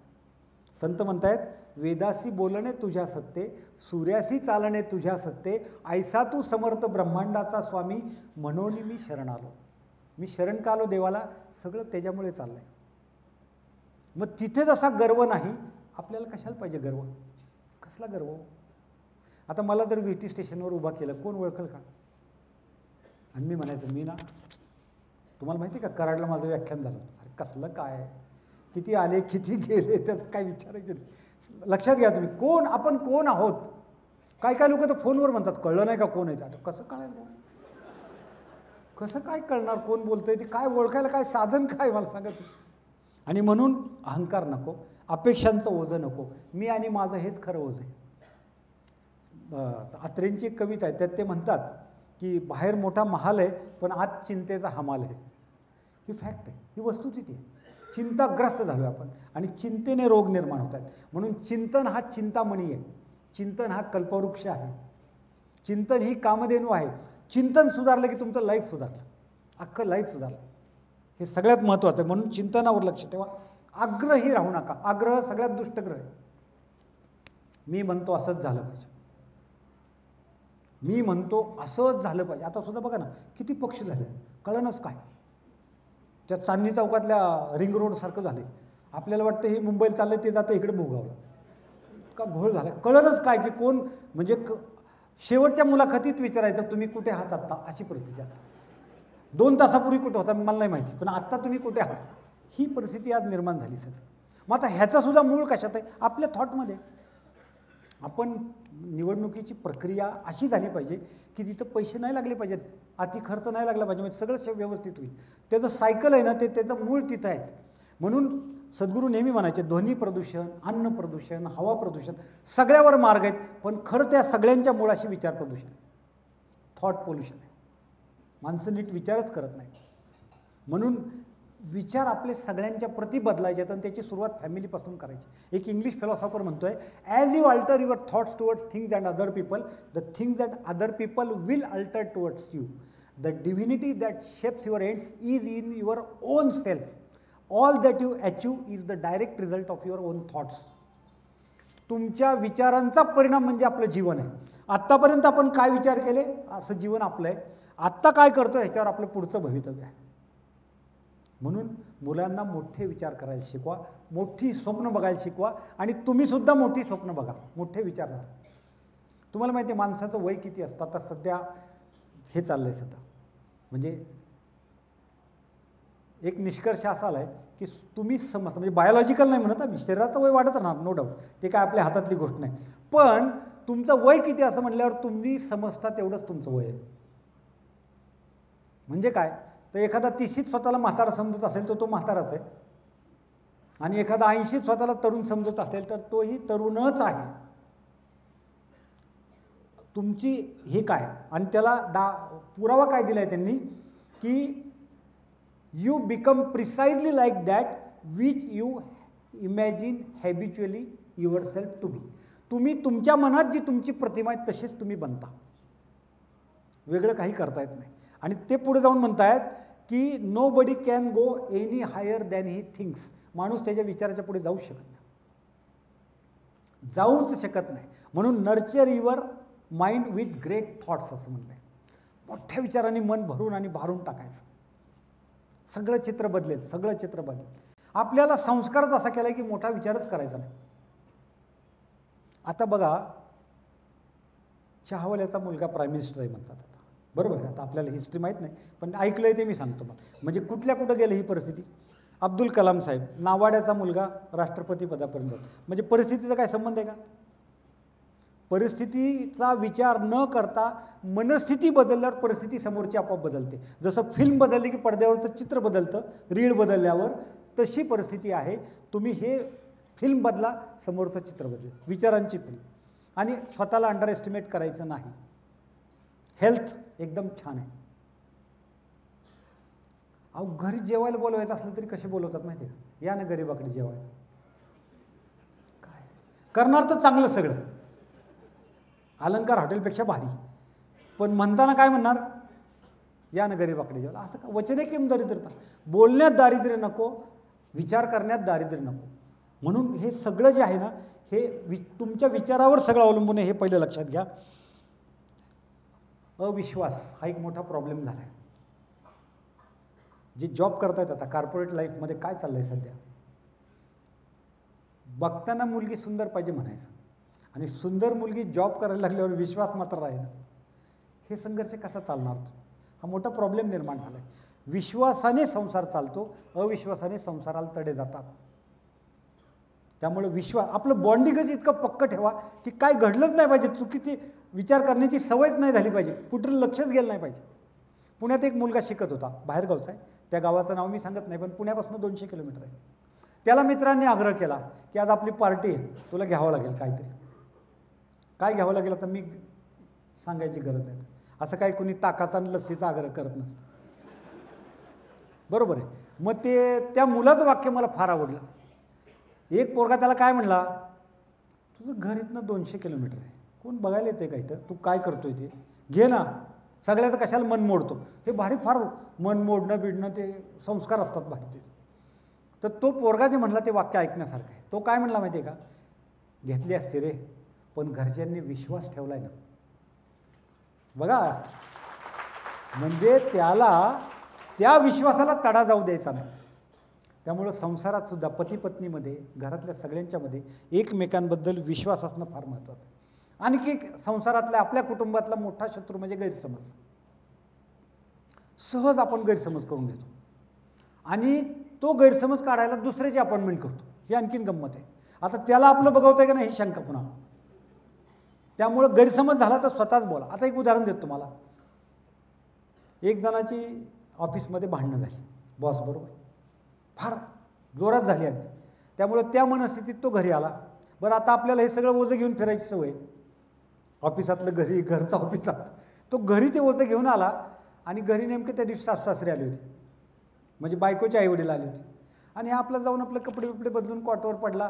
आणून दिलेला चहा गार होता तरी तसाच पिला, पडून राहिला. त्या दिवशी त्यांचा मुक्काम झाला. सकाळी उठून त्यांना कुठे डॉक्टरकडे जायचं म्हणून ते गेले आणि तसेच तिकडून गावी गेले. बायकोला काय वाटलं, तुम्हाला काय अंदाज आहे, काय वाटलं असेल? सगळ्यांचं उत्तर बरोबर हेच येणार, माझे आई वडील आलेलं आवडलं नाही, त्याच्यामुळं हा गप्प होता. आता त्यांनी पण आल्यावर सांगितलं नाही की असं झालं ऑफिसमध्ये, हिने त्याला काय विचार नाही. मनात काय म्हणणार, आता तुझी येऊ दे, त्यांना कसं पळून लावायचं मी बघते. सांगण्याचा हेतू नीट लक्षात घ्या तुम्ही. गैरसमज ताबडतोब निराकरण करा, त्याचं जास्त हे ठेवू नका. आणि दुसरी गोष्ट, समाधानी. मगाशी आम्ही गप्पा मारत असताना ही मंडळी आता जे समोर बसले त्यांना मी सांगितलं, ते हॅपीनेस इंडेक्स जो आहे आपला, त्याच्यामध्ये 146 देशांचा सर्वे झाला. भारताचा क्रमांक 136वा आहे.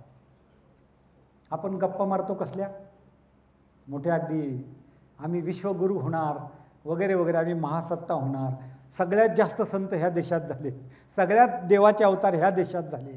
आपण काय शिकतो त्यातून, त्या कथातून आपण काय शिकतोय का? माणसातून देव घडतो आणि आपण बोलताना म्हणतो देव माणूस होतो.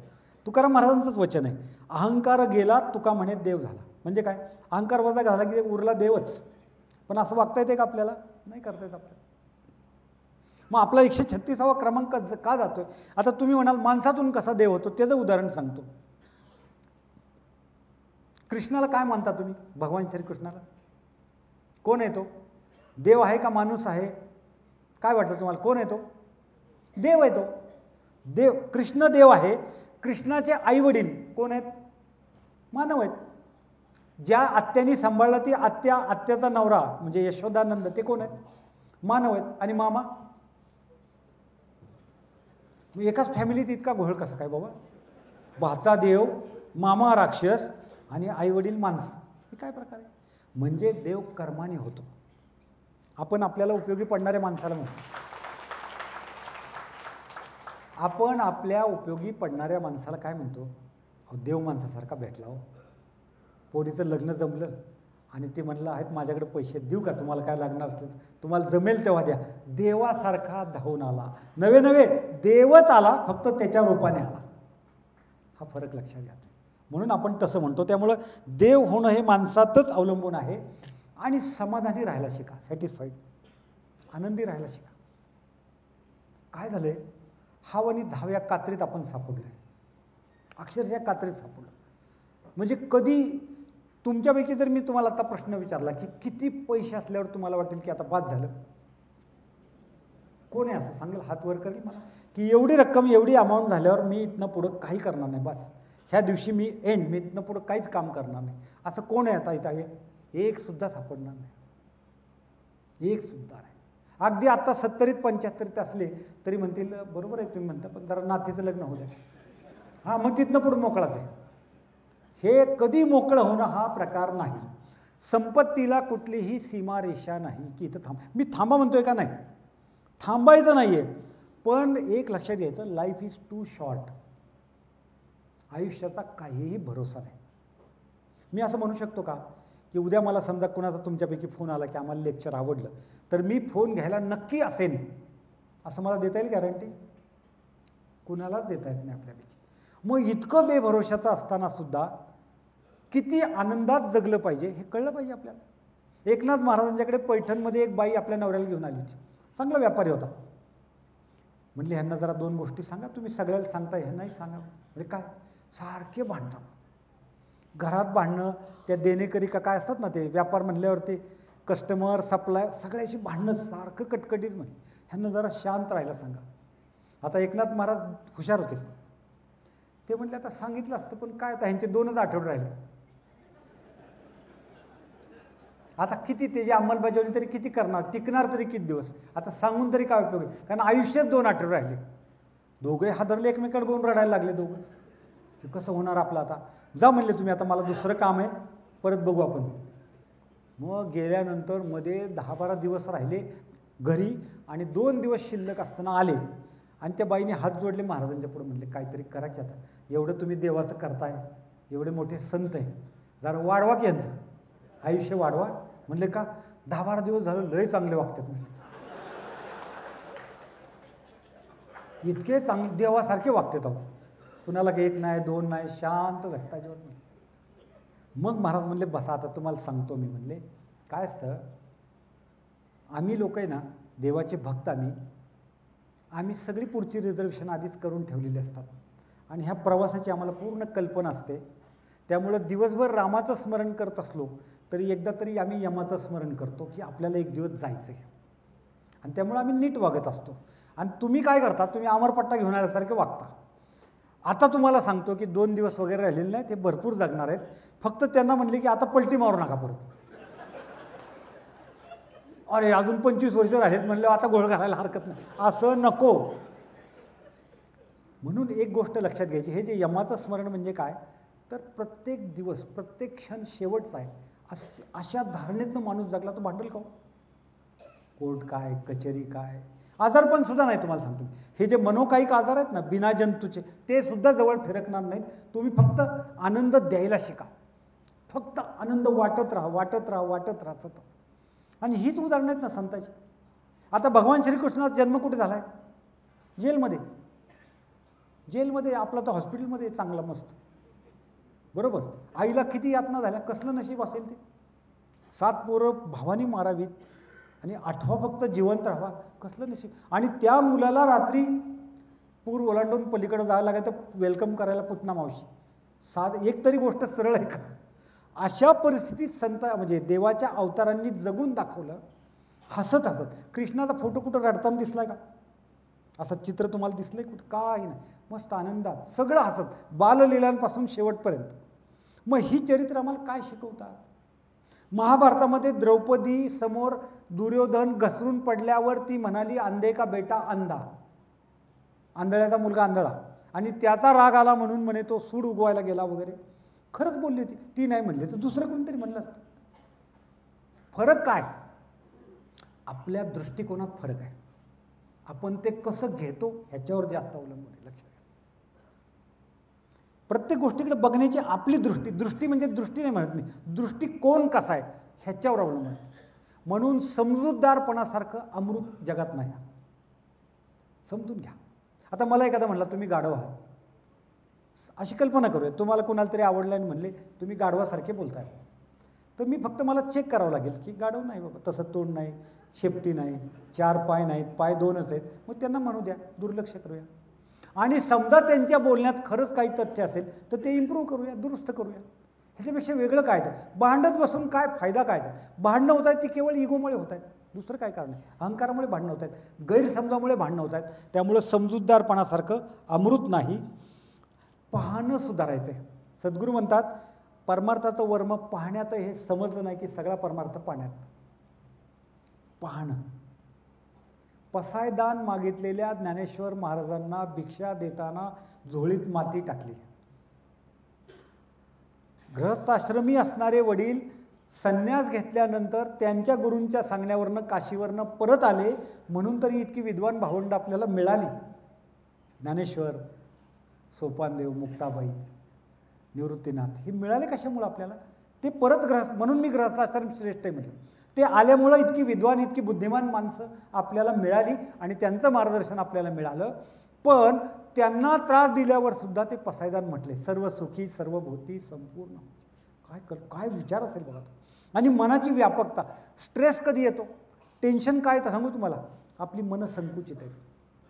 आपली घरं खूप मोठी झाली, आपली मनं लहान झालीत. संकुचित मन आहेत आपली, म्हणून आपल्याला त्रास होतोय. म्हणून आपलं मन मोठी करा ना संतांसारखी. तुका आकाशा एवढा असं तुकाराम महाराज म्हणतात. कसं म्हणजे काय? त्याचं मन तितकं मोठं झालं. तोच देव झाला. देव पहाया गेलो ते देवची होऊन ठेलो. तुका म्हणे धन्य झालो आजी विठ्ठला भेटलो. का झालं हे? मन मोठं झालं. आणि मन मोठं झालं ना तर काय म्हणतात ना, परमेश्वरी शक्ती सगळ्या तुम्हाला सहाय्य करायला लागतात. मुळात आपण जन्माला आलोय तो आपला हेतूच असा आहे की आनंद देण्यासाठी आलो. इंग्लिश लेखकाचं ते स्टेटमेंट मला फार आवडतं, डॉक्टर मर्फी आहे. तो काय म्हणतो, God is life and life principle is flowing through you every moment. आपलं आयुष्य हे देवाचं आयुष्य आहे, परमेश्वराने धारण केलेलं आयुष्य आहे. पुढे म्हणतो, God loves to express himself through you. देवाला तुमच्या माध्यमातून प्रगट व्हायचं आहे. कशा रीतीने? God loves to express himself through you as harmony, peace, joy and abundance. Harmony म्हणजे ऐक्यभाव, पीस म्हणजे शांतता, जॉय म्हणजे आनंद, आणि ॲबंडन्स म्हणजे समृद्धी. ह्याच्यासाठी तो आला. This is the will of God. ही देवाची इच्छा आहे. Or the tendency of life. ह्याच्यासाठी आयुष्य आहे.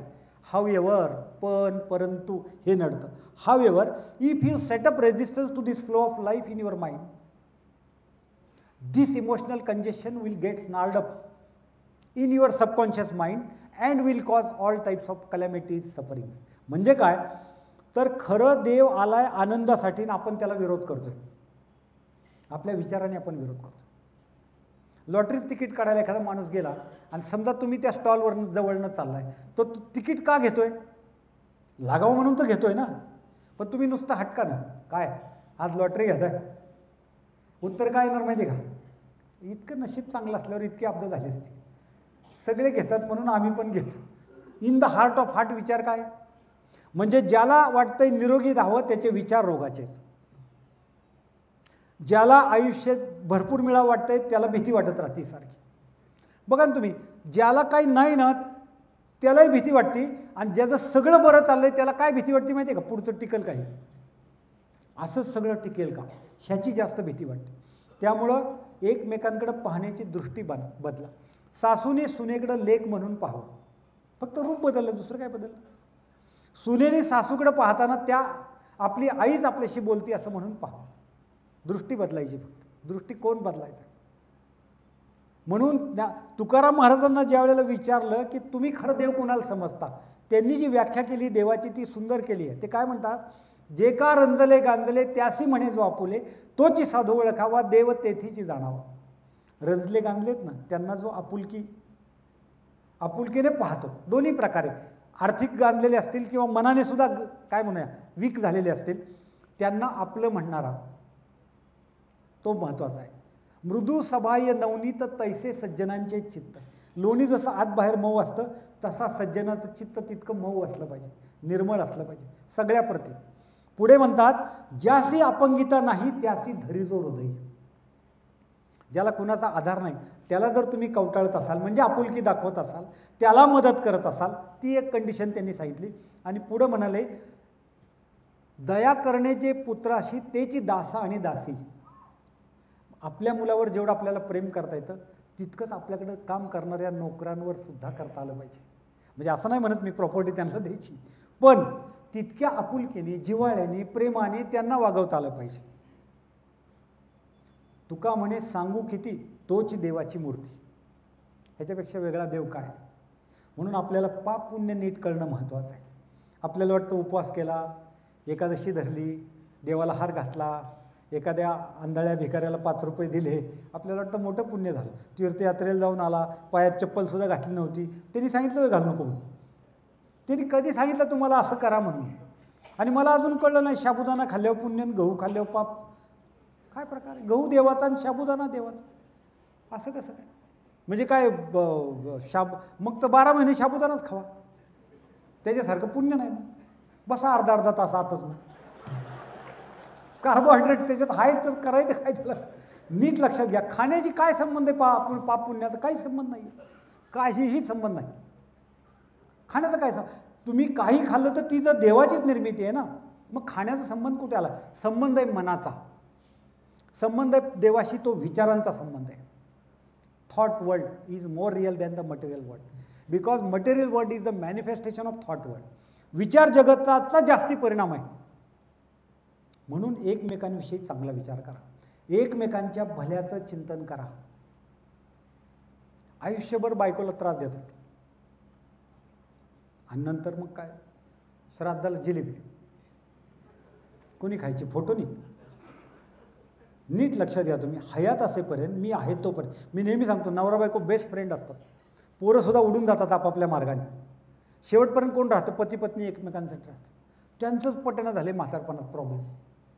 उलट काय काय बायका तर त्यावेळेला सूट घेतात. अच्छा, तरुणपणी त्रास दिला काय, आता सगळी पोरं माझ्या बाजूने आहेत, आता बुक काय करतो. अरे काय याला अर्थ आहे का. एक ग्रस्त मला पुण्यात भेटले, म्हणले मी एकटा राहतोय, सगळे एका बाजूला गेले, करायचं काय.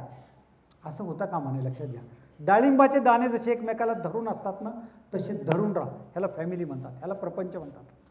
एकमेकांच्या सोबत राहा. आणि येणार की हो संकट येणार सगळं. संसाराला सागराची उपमा का दिली, भवसागर म्हणलंय, संसार सागर. बिना लाटाचा सागर असतो का. त्यामुळे काहीतरी घडणार, काहीतरी होणार. तुम्ही ते किती समजुतीने घेताय त्याच्यावर डिपेंड आहे. मला सांगा, आपण जय श्रीराम म्हणतो, त्याच्या कथेत कधी डोकावलं का आपण, चरित्र कसं आहे रामाचं. ज्या दिवशी, दुसऱ्या दिवशी उद्या अभिषेक व्हायचा आहे, सगळ्या राजे रजवाड्यांना आमंत्रणं गेलेत, ते इथं आलेत सगळे, सगळ्यांच्या खोल्या बुक आहेत, येऊन पाहुणे मुक्कामाला आलेत. आणि उद्या सकाळी राज्याभिषेक होणार आहे, काढलाय ऋषींनीच तो मुहूर्त काढलेला आहे. आणि रात्री येऊन वडील खोलीत बोलावून सांगतायत की हे सगळं कॅन्सल झालेलं आहे, तुमचे काय कपडे बिपडे असतील ते अभिषेकाचे, थाटाचे, राजाचे, ते सगळे पेटीतच राहू द्या, वल्कलं नेसायची आणि चालू लागायचं वनवासात. आणि 14 दिवसांसाठी नाही, 14 वर्षांसाठी. आयुष्यातला सगळ्यात महत्त्वाचा पिरियड. बापसुद्धा म्हणतोय, राजाने, दशरथ राजाने सांगितलं की सेना तुझ्या हातात आहे, मला खूप वाईट वाटतं, मी हा शब्द देऊन फसलो होतो आणि आज तो शब्द मला खरा करावा लागतोय. तू सेनापती आहे राज्याचा, ह्या सगळ्यांचा, सैन्य तुझ्या कंट्रोलमध्ये आहे, तू एक काम कर, तू मला जेलमध्येच टाक सरळ. मग तू मोकळा झाला. म्हणजे सगळ्या आज्ञांचं काय म्हणतात ना, मी माझं पाळलं, तू तुझ्या पद्धतीने केलं, तू मला जेलमध्ये टाकन, तू राज्य कर. रामाने नाही स्वीकारलं ते. नाही, असू द्या, काही हरकत नाही, स्वीकारूया. ॲक्सेप्टन्स. मी सांगितलं ना, स्वीकारलं आणि चालू लागला पुढे. म्हणजे जो आधी फक्त राजा राम होता तो 14 वर्षानंतर परत आल्यावर प्रभू राम झाला. कशामुळे? एकूण ह्या वर्तना. आणि आता बघा परमेश्वराचे नियम कसे असतात. भरताला आयती गादी मिळून सुद्धा, आपल्या आईने मिळवून दिलेली असून सुद्धा, आणि आईला फूस लावणारी कोण होती? मंथरा नावाची दासी होती. आणि मंथरा आज सुद्धा आहे. कुणीही गेलेलं नाही. दॅट इज टेंडन्सी, ती प्रवृत्ती लक्षात घ्या. मंथरा घरोघरी येतात, अजून येतात मस्तपैकी लावत लावत लावत काय चाललंय, कसं चाललंय. त्यामुळं कुणी गेलेलं नाही, सगळेच. कंससुद्धा जिवंत आहे, माझं मत आहे. काय आता हमासच्या त्या लोकांनी आईसमोर पोरं दगडावर आपटून जर मारत असतील तर कंस काय गेला आहे का? आईच्या समोर जर बालकाला 5 वर्षाच्या मुलाला गोळी घालत असतील तर कंस गेलेलं नाही, अजून तिथंच आहे, फक्त शस्त्र बदललीत. म्हणजे आणि तुम्हाला आश्चर्य वाटेल, राम ज्यावेळेला त्या वनवासाहून परत आले, जिंकून आले, रावणाला हरवून आले, आणि समोर आल्यानंतर सगळ्या आया औक्षणाला उभ्या होत्या. रामाने पहिलं दर्शन कुणाचं घेतलं असेल? कुणाचा अंदाज सांगा मला. कैकेयीचं दर्शन घेतलं पहिलं. बघा, म्हणजे जिच्यामुळे जावं लागलं तिचं दर्शन घेतलं. आणि आजही राम आहेत असं मला वाटतं. प्रवृत्तीने राम पण आहेत, म्हणून जग चाललंय. नेल्सन मंडेला आफ्रिकेचे अध्यक्ष झालेले, ज्या व्यक्तीमुळे त्यांना 27 वर्षाचा तुरुंगवास घडला, बघा, त्यांना हे अध्यक्ष झाल्यानंतर आफ्रिकेच्या डेव्हलपमेंटची मीटिंग जेव्हा बोलवली त्यावेळेला ते म्हणलं पहिले निमंत्रण त्यांना द्या. आपण बोलवलं असतं, आपण सुपारी दिली असती, बाहेर आली. म्हणजे आपण म्हणजे इनसेन्स, तुम्ही नाही, आपण सगळे चांगले आहोत हॉलमधले, टाऊन हॉलमधले. काय बघा तुम्ही, माणसं उगीच होत नाहीत तशी मोठी. म्हणजे आणि ते कुणाला मानत होते? महात्मा गांधींना गुरु मानत होते. म्हणजे काय सांगण्याचा हेतू लक्षात घ्या की संतत्व कशाला म्हणतात. हे अमेरिकेचे अध्यक्ष झालेले अब्राहम लिंकन, त्यांच्याकडं अध्यक्ष अपॉइंट करतो मंत्रिमंडळ, बरोबर. डिफेन्स मिनिस्टर अपॉइंट करायचे होते, संरक्षण मंत्री. आणि ॲप्लिकेशनमध्ये एक नाव होतं स्टेट ॲडविन म्हणून. तर लिंकन साहेबांनी आपल्या PA ला विचारलं की हा माणूस कसा आहे, हाऊ इज ही, कोण? स्टेट ॲडविन. त्यांनी सांगितलं सर, हा तुमची म्हणजे पर्सनल खाजगीत असतात ना 4 चौघ बसल्यावर प्रचंड टवाळी करतो, टिंगल करतो, निंदा करतो तुमची, असा माणूस आहे. केलं असतं का आपण आपल्याकडे कुणी? बरोबर आहे की नाही? असं कुणी करेल का? ते म्हणले ते जाऊ द्या, ते बाजूला ठेवा जरा थोडा वेळ. लिंकनने विचारलं, अब्राहम लिंकनने, की मग पण ह्यांचं देशाविषयी काय, म्हणजे एकूण स्टडी काय आणि देशभक्ती कशी, हे मला सांगा. त्याच्यावर म्हणले शंकाच घ्यायला जागा नाही. ही इज व्हेरी इफिशियंट, अत्यंत कार्यक्षम माणूस आहे, अत्यंत हुशार आहे आणि देशावर प्रचंड निष्ठा असलेला माणूस आहे. तुमच्याबद्दल असं का बोलतो माहीत नाही, पण टवाळी करतो, चेष्टा करतो वगैरे वगैरे. ते म्हणले त्यांची अपॉइंटमेंट करूया. डिफेन्स मिनिस्टर म्हणून अपॉइंट केला. लिंकन वारल्यानंतर श्रद्धांजलीच्या सभेत भाषण करताना ह्या माणसाने सांगितलं, इतका सच्चा राजकीय नेता माझ्या पाहण्यात अजून नाही.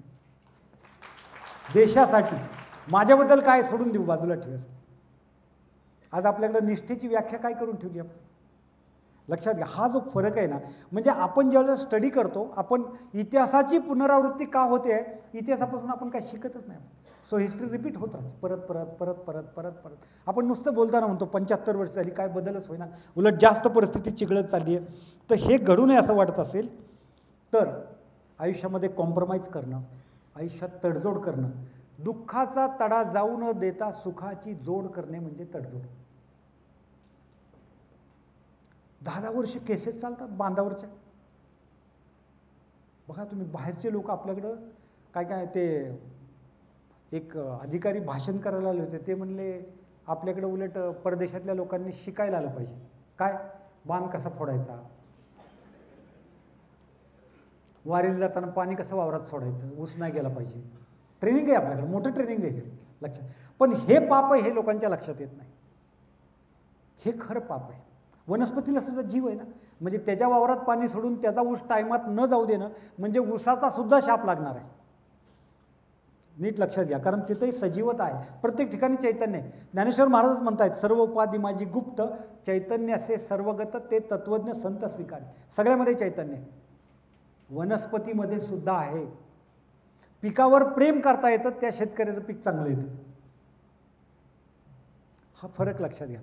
त्यामुळं त्याला सुद्धा कळतं, सजीवाला कळतं, प्राण्याला कळतं. म्हणून तर म्हणलंय, as you alter your thoughts towards things that other people, things that other people will alter towards. ते तुमच्या प्रति विचार बदल. जो सर्वांचा विचार करतो, सर्वजण त्याचा विचार करतात. एकटा माणूस सुखी होऊ शकत नाही, एकटा माणूस यशस्वी होऊ शकत नाही, एकटा माणूस जगू सुद्धा शकत नाही, अशी परिस्थिती. म्हणून घरात आपले जसे डाळिंबाचे दाणे असतात तसं राहणं फार महत्त्वाचं आहे. मी नेहमी सांगत असतो, काळा कोट आणि पांढरा कोट यांची शक्यतो गाठ पडू नये. काळा कोट म्हणजे वकील असेल तर माफ करा, म्हणजे ठराविक गोष्टीसाठी जायला लागेल, पण शक्यतो लांबून नमस्कार असलेला बरा. शहाण्याने कोर्टाची पायरी चढू नये म्हणतात, त्याचं कारण ते आहे. आणि डॉक्टरची गाठ पडू नये शक्यतो, त्याचं कारण ते. कारण 50पर्यंत आपण जे करतो ते आपल्या कुटुंबासाठी, आणि 50च्या पुढं सगळं डॉक्टरसाठी. अर्थार्जन कोणासाठी? स्वतःसाठी का डॉक्टरसाठी? पहिली फाईल वेगळी असते आणि नंतरची फाईल वेगळीच बनते. हा BP, हा डायबिटीस, आणि तसले विचार तरी कशा काय करायला, ते भारी मिरवायची सवय असते. हे का ह्या वेळेला 190, अरे तुला काय काय पडले, गप्प बसणं बाबा. आता मी सकाळी सारसबागेत फिरायला जातो, अपेक्षा काय भेटल्यावर? गुड मॉर्निंग, नमस्कार, सुप्रभात, असं काहीतरी म्हणा की. जवळून विचारणार, तुमची साखर किती? म्हटलं पोतं बरं आहे. अरे काय काय पडलंय साखरेचं नाही. सकाळी जर तुम्ही चर्चा सुरू केली, साखर किती, BP किती, वाढणार ते. जे उच्चारणार, जे विचार करणार तेच घडणार ना. विषय सुद्धा तसले काढून रोग बरा होऊ दे असं कधीच म्हणू नका. म्हणून प्रार्थनेत काय आपल्याला? सर्वांचं आरोग्य चांगलं राहतं. आरोग्य हा शब्द, रोग हा निगेटिव्ह शब्द आहे. कर्ज फिटू दे असं म्हणू नका, कर्जच मुळात निगेटिव्ह शब्द आहे. आपण काय म्हणले प्रार्थनेत? ऐश्वर्यात ठेव. ऐश्वर्य म्हणजे समृद्धी. मग कर्ज वजा होऊन सुद्धा शिल्लक राहील, फिटून शिल्लक राहिलं पाहिजे. सर्वांना चांगली बुद्धी दे. बुद्धी म्हणजे शहाणपण, बुद्धी म्हणजे हुशारी, देवाच्या जवळ जाणारी बुद्धी, देवापासून दूर जाणारी ती दुर्बुद्धी, ती नको. चांगली बुद्धी दे. सगळ्यांना चांगलं आरोग्य दे. आरोग्याची किंमत सगळ्यांना कोविडमध्ये कळली. देवाचे आभार माना की कोविड होऊन सुद्धा आपण इथं ऐकायला आहोत, सगळे राहिलेले नाहीत. त्याच्यासाठी देवाचे आभार मानले पाहिजे.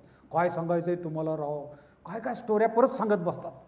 कसा लपलो, कसं ते मिळवलं खाणं, कशी औषधं आणली, काय तसल्या स्टोऱ्या. मला कधी कधी प्राणी त्या बाबतीत बरे वाटतात हो, खरं तुम्हाला सांग. हरणं कधी एकमेकात म्हणतात का हो, किती पिढ्या खाल्ल्या वाघाने, तुम्हाला काय सांगायचं आता? काय नाही, अजिबात नाही.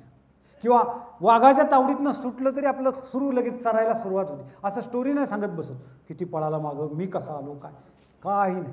प्राणी वर्तमान काळात जगतात. प्राणी कसलंही व्यसन करत नाहीत. मी निपाणीला गेलो, ते म्हणले गाढव सुद्धा तंबाखू खात नाही,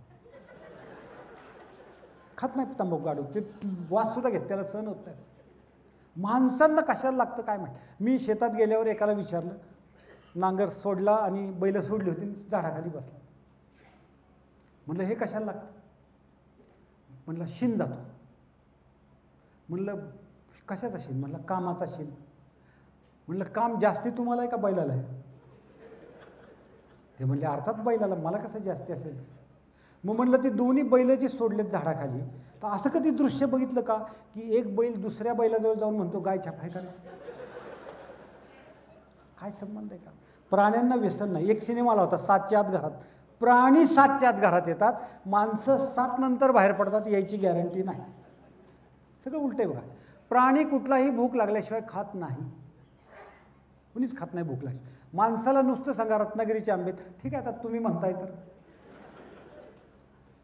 किती खावं, पुन्हा जेवायला बसवलं तरी जेवता यावं एवढंच खावं. अर्धपोटी राहा, कसलाही आजार होणार नाही. जे काय व्हायचं आहे ते खाऊन खाऊन होते, न खाता काही होत नाही. त्यामुळं भुकी तो सुखी, आहार कमी, त्यानंतर माफक का होईना व्यायाम करा. वॉकिंग जे आहे ना, एक असतो डार्लिंग वॉक, एक वॉर्निंग वॉक, बरोबर ना. डॉक्टरनी सांगितलं मग चालायला सुरुवात करायची. आणि एक सकाळी ग्राउंडवर जातात ते आपल्या असंच शोधायला काय काय सापड हाती लागतंय का. तो darling walk, warning walk, morning walk काही करा, सायकल चालवा, स्विमिंग करा, काही करा, पण हे मशीन चांगलं राहण्यासाठी आवश्यक आहे. पचनसंस्था चांगली पाहिजे, रक्ताभिसरण चांगलं पाहिजे आणि आनंदी का राहायचं आहे. हार्ट अटॅक वगैरे असल्या गोष्टी, साखर बिकर आपल्याला काही नकोत असलं, आनंदी राहायचं. पैशाचं प्लॅनिंग करा. If you fail to plan then you plan to fail, असं इंग्लिशमध्ये वाक्य आहे. तुम्ही नियोजन करायला चुकला की तुमचं सगळं फसलंच, म्हणजे तुम्ही अपयशाचंच नियोजन केलं. त्यामुळे आपल्या स्वतःचं प्लॅनिंग करता आलं पाहिजे. किती पैसे लागणार आहेत आपल्याला, काय काय जबाबदाऱ्या आपल्यावर आहेत. सेविंग करताना सुद्धा आजकाल सहकारी बँकेचं प्रॉब्लेम झाल्याचं काय सांगता येत नाही सहकारी संस्थांचं. त्यामुळे पैसे सुरक्षित ठिकाणी ठेवा. काही पैसे सोन्यात असावेत, काही जमिनीत असावेत, प्रॉपर्टीत असावेत, चांगल्या ठिकाणी सुरक्षित असावेत. शेअर्स काय, म्युच्युअल फंड, व्यवस्थित काळजी घेऊन पैसे ठेवा. मला इतकं वाईट वाटतं ते पहाटेपासून रांगा लागल्या, पैसे आमचे मिळणार, काय परिस्थिती. आणि पेन्शनर झाल्यावर पैसे गेले तर किती वाईट वाटतं ते. त्यामुळे सेविंग करा. जामीन राहताना काळजी घ्या. आजकाल जामीनदारालाच पकडती बँक, त्याच्याकडनं नाही झालं की ह्यालाच पकडायचं. त्यामुळे जामीन राहताना लगेच आपलं कुठंतरी सह्या मारा, आणि ते असतं 25 पानाचं बंडल, आपल्याला काय कळत नाही, बारीक अक्षर असतात, करून टाकल्या सगळ्या सह्या की झाला प्रॉब्लेम. त्यामुळे जामीन राहताना सावध राहा. सेविंग करा. वृद्धापकाळात स्वतःची तरतूद ठेवा. सगळं हवाली करू नका. पूर्वीच्या माणसांची म्हण आहे, बसायचा काय, जेवायचं ताट द्यावं पण बसायचा पाठ देऊ नये. त्यामुळं मला MIDCत प्लॉट घ्यायचा आहे, मला अमकं करायचं. तुझं तू कर बाबा, जेवढं करायचं तुला शिकवलं, तुला घर बांधून दिलं आहे, आता जास्ती गोळ घालू नको, माझी मला तरतूद. नाही तर पुन्हा तुम्ही जर म्हणला ना पंढरपूरला जायला 500 दे, ती म्हणाल कशाला जाता इतक्या गर्दीत. गर्दीत नाही, त्याला 500 द्यायचे नाहीत. घडी घडी हात पसरायची गरज पडली नाही पाहिजे, म्हणून स्वतःची तरतूद ठेवणं आवश्यक आहे. सेविंग, स्वतःचा हेल्थ इन्शुरन्स ठेवा. आजकाल खूप महाग झालं आहे, लाखो रुपये बिलं होत आहेत. त्यामुळे हेल्थ इन्शुरन्स असणं आवश्यक आहे. FD काय, म्युच्युअल फंड, हे सगळं असणं आवश्यक आहे. त्यामुळं आर्थिकसुद्धा तरतूद आपली खूप जास्त महत्त्वाची. ऐश्वर्य, आरोग्य. आरोग्यामध्ये आरामात माणूस 120 वर्ष जगू शकतो असं आपलं लाईफ आहे.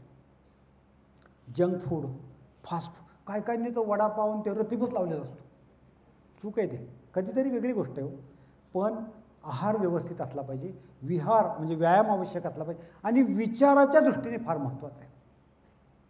Change your thoughts, change your destiny. विचार अत्यंत चांगले ठेवा तुमचे मनामध्ये. मी सांगितलं ना, ही प्रार्थना म्हणत मी आता तुम्हाला गॅरंटी देतो. आता आमचे सगळे नामधारक आहेत ना जीवनविद्या मिशनचे, घरोघरी जाऊन प्रार्थना म्हणता येतात तुमच्या भल्यासाठी, आणि तिथं साधना करतायत. देवा ह्यांचं भलं कर, देवा ह्यांचं कल्याण कर, देवा ह्यांचा संसार सुखाचा कर, देवा ह्यांची भरभराट होऊ दे. तुम्ही ही फक्त प्रार्थना म्हणा, 6 महिन्यात तुम्हाला रिझल्ट आहे. विदिन 6 मंथ्स सगळा चमत्कार घडावा असे रिझल्ट तुम्हाला मिळेल. आम्ही ते अनुभवलं. त्याचं कारण का, विचाराच्या दृष्टीने आपण सावध राहणं खूप महत्त्वाचं आहे. लक्षात, विचार जर चांगला नसेल ना, एका बाईंनी सद्गुरूंना विचारलं, ते म्हणले आमच्या जीवनात क्वचित चांगल्या घटना घडतात, असं का होतं. एका वाक्यात उत्तर दिलं त्यांनी. म्हणले तुम्ही क्वचित चांगला विचार करता, मग सतत चांगला विचार करा, सतत चांगल्या घटना घडतील. आणि तुम्हाला एक ह्यातलं गुपित सांगून ठेवतो, भोग भोगून संपवायचे नसतात, भोग टाळता येतात. वाल्या कोळ्याचे भोग टळले, आपण तर काय केलं, काही केलेलं नाही. आपण झुरळ मारले असतील, ढेकणं मारले असतील, एवढंच, बाकी काही केलेलं नाही. आपण त्याचे भोगसुद्धा त्याला टाळता आले, कारण त्याला संगत नारद मुनींची मिळाली आणि त्याने अट्टहासाने रामनाम घेतलं. पण आपल्या बाबतीत आपल्याला सुद्धा आपले भोग टाळता येतात. तुकाराम महाराजांचं वाक्य, मागे केली नको पाहू, तुझं जमान आम्ही राहू. आम्ही जामीन आहोत. आज 22 ऑक्टोबर 23पर्यंत काय घडलं असेल ते घडलं असेल. एखादं कुत्र्याचं पिल्लू चाललेलं असतं, विनाकारण त्याला दगड मारला असेल, विवळताना बघून आनंद घेतला असेल, कुणाच तरी भांडणं लावली असतील. लावालावी चांगली करावी, माणसं जोडण्याची, तोडण्याची करू नये. त्यामुळं तसं काही झालं असलं आणि अन्य काही गोष्टी घडल्या असल्या तरी त्याला जर तुम्ही सतत शुभचिंतन, शुभ इच्छा, बोलणं शुभ आणि कृती शुभ जर केली ना, तर ते भोगसुद्धा जागच्या जागी थांबतात, तुमच्यासमोर येत नाहीत. म्हणून विचाराने शुभ, इच्छेने शुभ, देवा सगळ्यांचं भलं होते. दुसऱ्यांच्या यशाने सुद्धा आपल्याला आनंद झाला पाहिजे. दुसऱ्यांच्या गाडीचे पेढे आपल्याला गोड लागले पाहिजेत, नाही तर बाहेर पडायचा अवकाश. 2 नंबर का 200 नंबर असू दे, तू गप ना, तू पेढा खा, तुला काय पडलंय त्याचं तो बघून घेईल ना. हेच जमत नाही माणसा, हे जमत नाही. लक्षात घ्या. बघा तुम्ही, आपल्याला बोलताना कसे लोक बोलतात, घालून पाडून बोलतात, टोमणे मारतात, तिड्यातलं बोलतात, काय ते शालजोडीतलं बोलतात.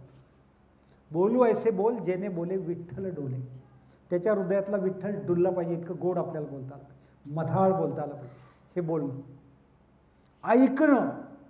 आपल्याला बघा बोलायला वाचायला सगळं शिकवत होतं, ऐकायला शिकवत नाही कोणी, की कसं ऐकावं. बोलणंसुद्धा किती बोलावं, कुठे बोलावं, कसं बोलावं आणि कधी थांबावं कळलं पाहिजे. त्या नळावरच्या भांडणासारखा पट्टाच चालू आहे. काही लोक थांबतच नाहीत अजिबात. ऐकणं. समोरचा माणूस बोलत असताना त्याचं वाक्य पुरं व्हायच्या आत आपली तयारी चाललेली असते, ह्याला काय उत्तर द्यायचं. शांतपणे ऐका. One should be a good listener. शांत ऐकता येणं म्हणजे अर्धे प्रॉब्लेम सॉल्व्ह होण्यासारखे. त्यामुळं पाहणं, बोलणं, ऐकणं, वागणं, बॉडी लँग्वेजसुद्धा आपली महत्त्वाची. चिडणं, रागावणं. त्या माणसाला काही त्रास होत नाही, आपलं डॅमेज होतं, आपण डॅमेज होतो. द्वेषाने, मत्सराने, खवळण्याने, रागावण्याने आपण डॅमेज होतो. त्यामुळं आजपासून शांत, देवासारखं वागायची आपण प्रतिज्ञा करूया. आम्ही देवासारखे आहोत. कबीर म्हणतायत, देव आणि संत समोर आले, सद्गुरू समोर आले तर पहिलं मी दर्शन सद्गुरूंचं घेईन. कारण देव काहीच भाग घेत नाही, खरंच भाग घेत नाही देव. तुम्ही आत्ता ऐकायला आलाय, काही लोक घरी टी व्ही बघतायत, तुम्हाला काय देवाने सांगितलं या? तुमचा निर्णय बुद्धीचा तो. एखाद्याला पटलं नसलं गेला असेल उठून पटकन, तुमचा निर्णय हा. काही लोक घरी टी व्ही बघतात, तो त्यांचा डिसिजन आहे. देव कधीही भाग घेत नाही. त्यामुळं देवाला आपल्या नशिबाबद्दल कधीही दोष देऊ नये. देवकीने कृष्णाला विचारलं होतं, 7 पोरं सख्या भावाने मारली, असं काय केलं पाप मी? कृष्णाने जशी संजयाला दृष्टी देऊन, दिव्य दृष्टी देऊन कुरुक्षेत्रावरचं युद्ध दाखवलं होतं, तसं आईला स्वतःच्या मागे मागे मागे नेलं, जन्म दाखवले. म्हणजे बोध घ्या यातून, नाही तर परत पुरावे मागाल कसं मागे नेता येतं वगैरे. मागे नेलं आणि एक जन्म असा दाखवला की त्याच्यात ती वांझ होती स्वतः. तिच्या नवऱ्याला अपत्य मूलबाळ हवं होतं म्हणून त्याने दुसरं लग्न केलं होतं. आता तिला भीती अशी वाटायची की हिची डिलिव्हरी झाल्यानंतर, हिला अपत्य झाल्यानंतर ती जास्त प्रिय होईल नवऱ्याला, म्हणून त्या जन्मात ती झाल्या मारायची. आणि मग श्रीकृष्णाने सांगितलं की ते दबलेलं पाप आत्ता वर आलं. हे पासबुक दिसत नाही, पासबुक हे दिसत नाही, पण त्याच्यातल्या नोंदी असतात आणि देह हेच पासबुक आहे. आपल्या अंतर्मनामध्ये सगळ्या नोंदी असतात, जन्मोजन्मीचे असतात. म्हणून वृक्ष जाणी जे फळे, मानस जाणी जे बोले, भोगे जाणी जे केले पूर्वजन्मीचे. ज्ञानेश्वर महाराज. मागच्या जन्मात काय केलं ते आत्ता भोगायला येतं आहे. फळावरनं वृक्ष ओळखता येतो, बोलण्यावरनं मन ओळखता येतं. आत्ता काय भोग आहेत त्याच्यावरनं मागे काय केलं ते ओळखत. रामदास स्वामी म्हणतात, मनात वाचिरे पूर्व संचित केले, तया सारखे भोगणे प्राप्त झाले. तूच केले, तूच भोगतोयस, कोणी नाही. Nobody else is responsible. कुणालाही दोष देऊ नका. प्रत्येकाचं नशीब, प्रत्येकाची त्यांनी निर्माण केलेली नियती वेगळी. म्हणून सगळ्या भावांचं नशीबसुद्धा सारखं नसतं, वेगळं असतं. कारण मागचं पासबुक घेऊन पुढं आलं. 31 मार्चला बॅलन्स संपत नाही, 1 एप्रिलला तो कॅरी फॉरवर्ड होतो. तसं मागच्या जन्मात मृत्यू झाला तरी हे सगळं कॅरी फॉरवर्ड होतं. म्हणून कोणीतरी उद्योगपतीच्या जन्माला येतो घरात आणि कोणीतरी झोपडीत जातो. त्याचं कारण आधीची कर्म. आणि म्हणून एकमेकांवर विश्वास, समजूतदारपणा, समतेने वागणं, सभ्यपणे वागणं, समजूतदारपणे वागणं, सहनशक्ती दाखवणं, नम्रतेने वागणं, एकमेकांना सांभाळून घेणं, समाधानी राहणं आणि सगळ्याबद्दल थँकफुल राहणं. देवा थँक्यू, सकाळी जाग आली तुझ्या कृपेने आली देवा. गजर लावला म्हणून नाही आली, तुझ्या कृपेने आली देवा थँक्यू. रक्ताभिसरण चाललंय, पचन चाललंय, हृदयाचे ठोके पडतायत, फुफ्साचे भाते हलतायत देवा थँक्यू. चालता येतंय, पाहता येतंय, ऐकता येतंय, थँक्यू देवा. हे जे आहे ना, मी आत्ता एका अपंग संस्थेला मध्ये भेट देऊन आलो. वाईट वाटलं, इतकं वाईट वाटलं ते बघून. ते म्हणले आज बुधवार आहे. आम्हाला कसला बुधवार म्हणले? बुधवार तसाच, गुरुवार, जगच दिसत नाही तर करायचं काय? कोणाला चालता येत नाही, उचलून न्यावं लागतं आहे टॉयलेटमध्ये. लक्षात घ्या, आपण 4 दिवस आजारी असलो तरी वैतागतो आपण. कुणाचा हात फ्रॅक्चर झाला असं कळलं असेल त्या, कसं वाटलं त्या महिन्यात, जोपर्यंत धरला होता बांधून खाता येत नव्हतं. आणि आयुष्य असं काढायचं आहे, आयुष्य. विचार करा, म्हणजे मला तर अक्षरशः अश्रू येणं ते चित्र बघितल्यानंतर. इतकं ते भयानक. उचलून कोणतरी टॉयलेटमध्ये न्यायचं, तिथून इकडं आणायचं, धरत धरत चालायचं, जिना चढून जायचं, खाली यायचं. दिवाळी तशीच आणि दसरा तसाच आणि सगळं तसंच काय. त्यामुळं मला ते त्या दिवशी त्यांनी विचारलं तेव्हा मी त्यांना सांगितलं, हे तुमचं काय मानधन आहे, मी त्या अपंगांच्या संस्थेला देणार. देवाने मला छान आनंदात ठेवलं. काही गरज नाही तुझं, लक्षात घ्या. कुणासाठी तरी जगताय ना ह्याच्यासारखा आनंद नाही. रतन टाटांनी इतकं ऐश्वर सगळं उभं केल्यानंतर त्यांनी त्यांच्या मित्राला सांगितलं तरी मला काय मजा येईना तशी जीवनात, का असं होतंय, सुख नाही. तर त्यांना त्यांच्या मित्रांनी सांगितलं एक अपंग संस्था आहे, टाटाजी तुम्ही या तिथं, त्या मुलांना 200 चेअर्स द्या, व्हीलचेअर्स द्या म्हणले. त्यांनी म्हणले देतो पाठवून. नाही नाही म्हणले, एक अट आहे माझी, तुमच्या हातून द्यायचे, तुम्ही यायचं तिथं. ते ज्यावेळी तिथं आले आणि रतन टाटांनी 200 चेअर्स वाटल्या आणि ती मुलं त्या चेअरवर बागडायला लागली, खेळायला लागल्यावर त्यांना इतका आनंद झाला ते बघून दृश्य. आणि त्यातला एक मुलगा ते चेअर ढकलत ढकलत आला आणि टाटांचे त्यांनी पाय पकडले आणि तो पाय सोडेना. तर ते म्हणले काय तुझं काय म्हणणं काय, तुला काय पाहिजे नक्की, तू पाय का सोडेना, पाय का घट्ट धरून ठेवलाय. तो असा वर त्यांच्याकडे बघत होता. त्या मुलाने काय म्हणावं, तो म्हणला नाही मी पकडून ठेवले कारण मला तुमचा चेहरा लक्षात ठेवायचा आहे की तुम्ही आमच्यासाठी एवढं करताय ते. तर ते म्हणतायत आत्तापर्यंतच्या माझ्या आयुष्यातला सगळ्यात आनंदाचा क्षण तो आहे. देत राहा, देण्याने येण्याची व्यवस्था होते असं सद्गुरू म्हणतायत. त्यामुळं सुख देत राहा, आनंद देत राहा, तन मन धनाने जेवढं करता येईल तेवढं करत राहा. सद्गुरूंची पुस्तकं आहेत, हे लोक कार्य करतात, निरपेक्षपणे कार्य करतात. हे जग सुखी झालं पाहिजे, हिंदुस्थान राष्ट्र पुढे गेलं पाहिजे, प्रत्येक कृती आपली राष्ट्रहिताची आणि विश्वशांतीची झाली पाहिजे. ह्याच्यासाठी आपला सगळ्यांचा प्रयत्न आहे. त्यासाठी आपले तरुण सगळे टॉपला गेले पाहिजेत, आपण सगळे सुखी झालो पाहिजेत. आणि त्यासाठी ही विश्व प्रार्थनेचं आयोजन आहे, ते आपण सगळ्यांनी म्हणू आणि ह्याचा समारोप करूया. मी पुढे म्हणतो किंवा सगळे एकत्र म्हणूया आपण, आणि मग मी तर थांबेन. हे ईश्वरा सर्वांना चांगली बुद्धी दे, आरोग्य दे, सर्वांना सुखात आनंदात ऐश्वर्यात ठेव, सर्वांचं भलं कर, कल्याण कर, रक्षण कर, आणि तुझे गोड नाम मुखात अखंड राहू दे.